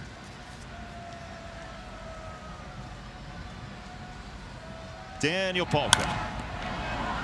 Fouled back. 1 ball, 1 strike. So you'd think it'd be Soria to face Moustakas, Perez, and Duda. 3-4-5 for Kansas City coming up. That's the other issue with the long inning in the 8th, is they flipped it back to their 3-4-5 hitters. There it is. Soria to come on in. And this would be a tough save.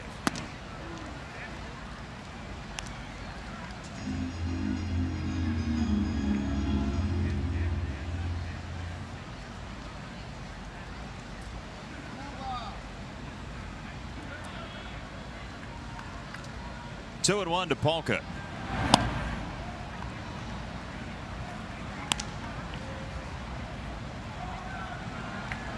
That kid was twirling his hat for what seemed like half an hour, and finally that has stopped.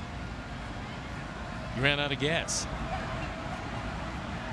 Maybe it's the stabilizing hat. Maybe with it moving, the Royals were scoring, so he decided to put it back on his head in superstition's name. Could very well be. It's a good plan. They stopped scoring. 3 balls and 2 strikes.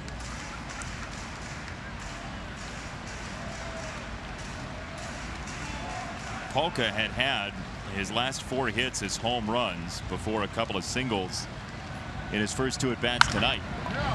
To first and scorched off a Dozier. Down the right field chalk. Palka skating in for second base. He is there, and he holds on to the bag despite Mondesi's persistence. It is a 1-out double for Palka. That one hugged the line the whole way, and Dozier trying to keep it in the infield, has it carry him off the glove. Daniel takes it right down the line. And Dozier is there, but the ball hops over his glove, rattles around, and Daniel beats the play at second. So Daniel comes out, Adam Engel into pinch run.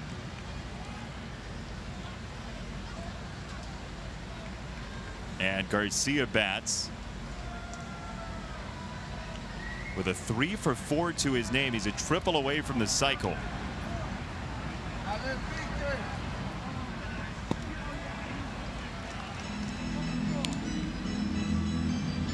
You'd love to get at least one here, considering the guys coming up for Kansas City. Anything into right center field, he can run all day.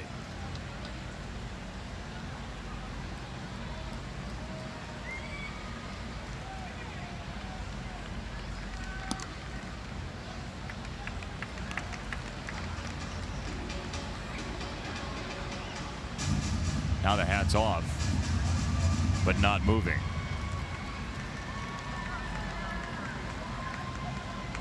The foam finger. The lost Pointer sister. Second base Merrifield, and 2 down.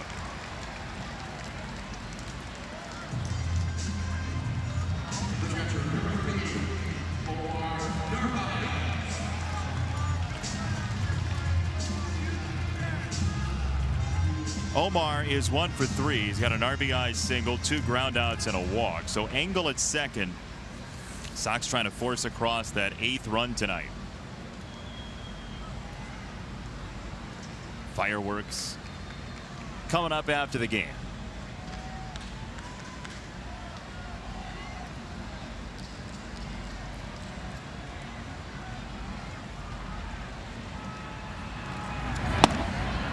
And high drama during the road trip in Cincinnati because there was a curfew for fireworks.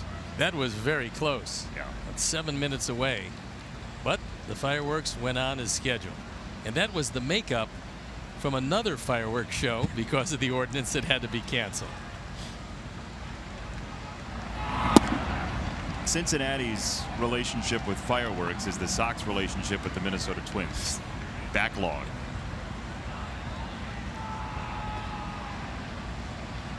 That was another position player who came in to pitch. Blandino just came in for Cincinnati a couple of days ago. It's an epidemic. Narvaez, deep right field.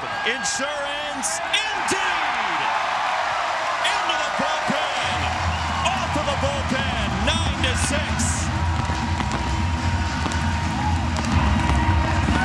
It's the 3rd home run. 3rd run driven in tonight. And Omar has 17 of them this year. He is really swinging it. 2 for 4 with a walk tonight. And that makes things a lot more comfortable here late. Come on, keep playing. Come on, come on.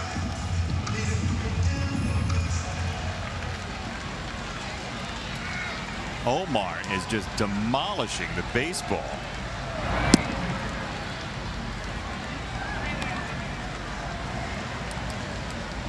You come to Omar, you best not miss.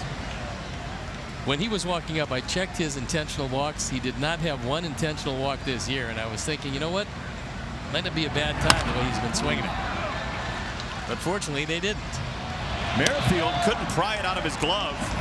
And the inning does come to an end, but Narvaez provides the insurance through the evening sky. Narvaez with a gift for the Royals relievers. 9-6 Sox.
Try to nail it down.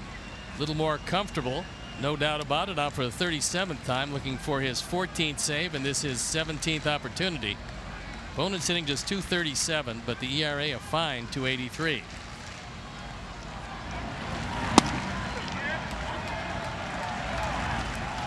He's got a strike to Moustakas, who's been on base twice, once on an error, once as he was plunked on a 2-strike pitch.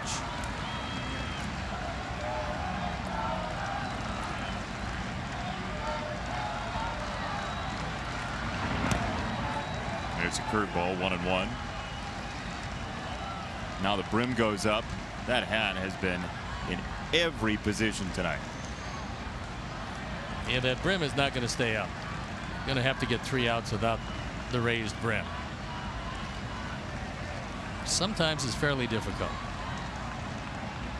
3, 4, 5 hitters for Kansas City. Moustakas 1-2. Sox trying to go 6-2 against Kansas City and make it back-to-back wins. First against the Cardinals on Wednesday night, and now this evening against Kansas City.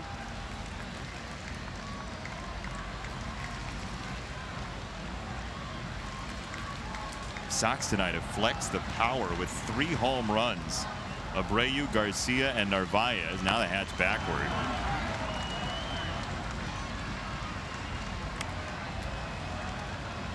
Now the hat's off. Here's how you hit a home run.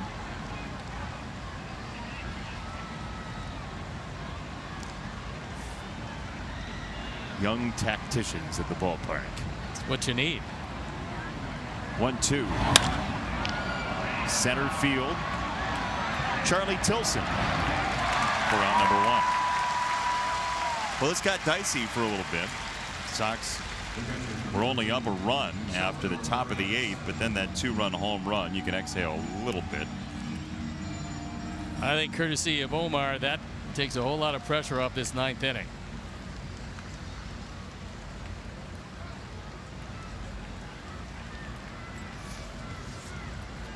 One down, nobody on. Salvador Perez. His former battery mate, Joakim Soria.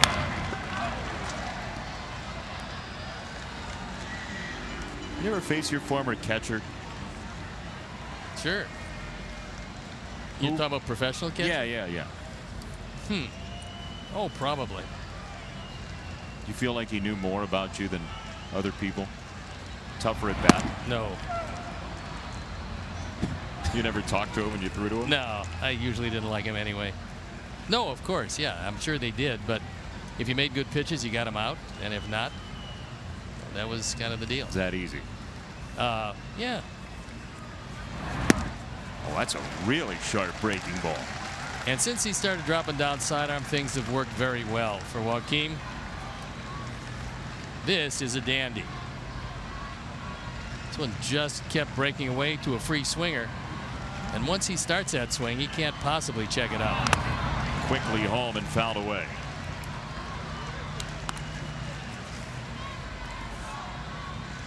Don Cooper has used 5 relievers in this game.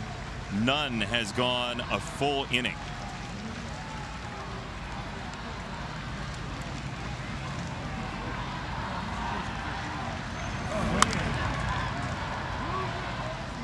Revved it up to 93 that time, and another foul from Perez.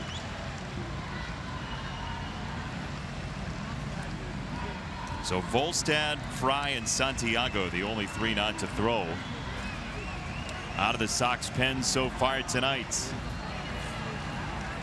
On 1 and 2, swing and a miss for strike 3.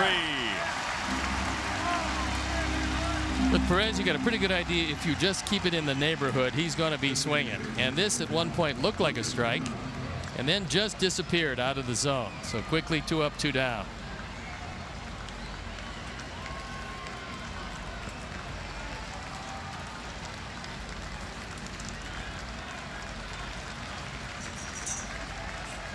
Lucas Duda, prospective out number 27. Strike 1.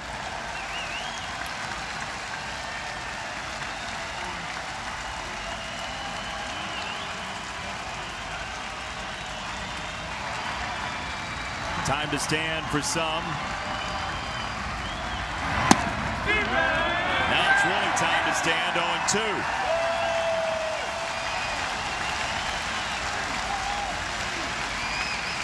a converted Orioles fan. Never too late to hop on board. 0-2, strike 3 called. Soria finishes the game in a 1-2-3-9 Sox win. A high-scoring game, 9-6.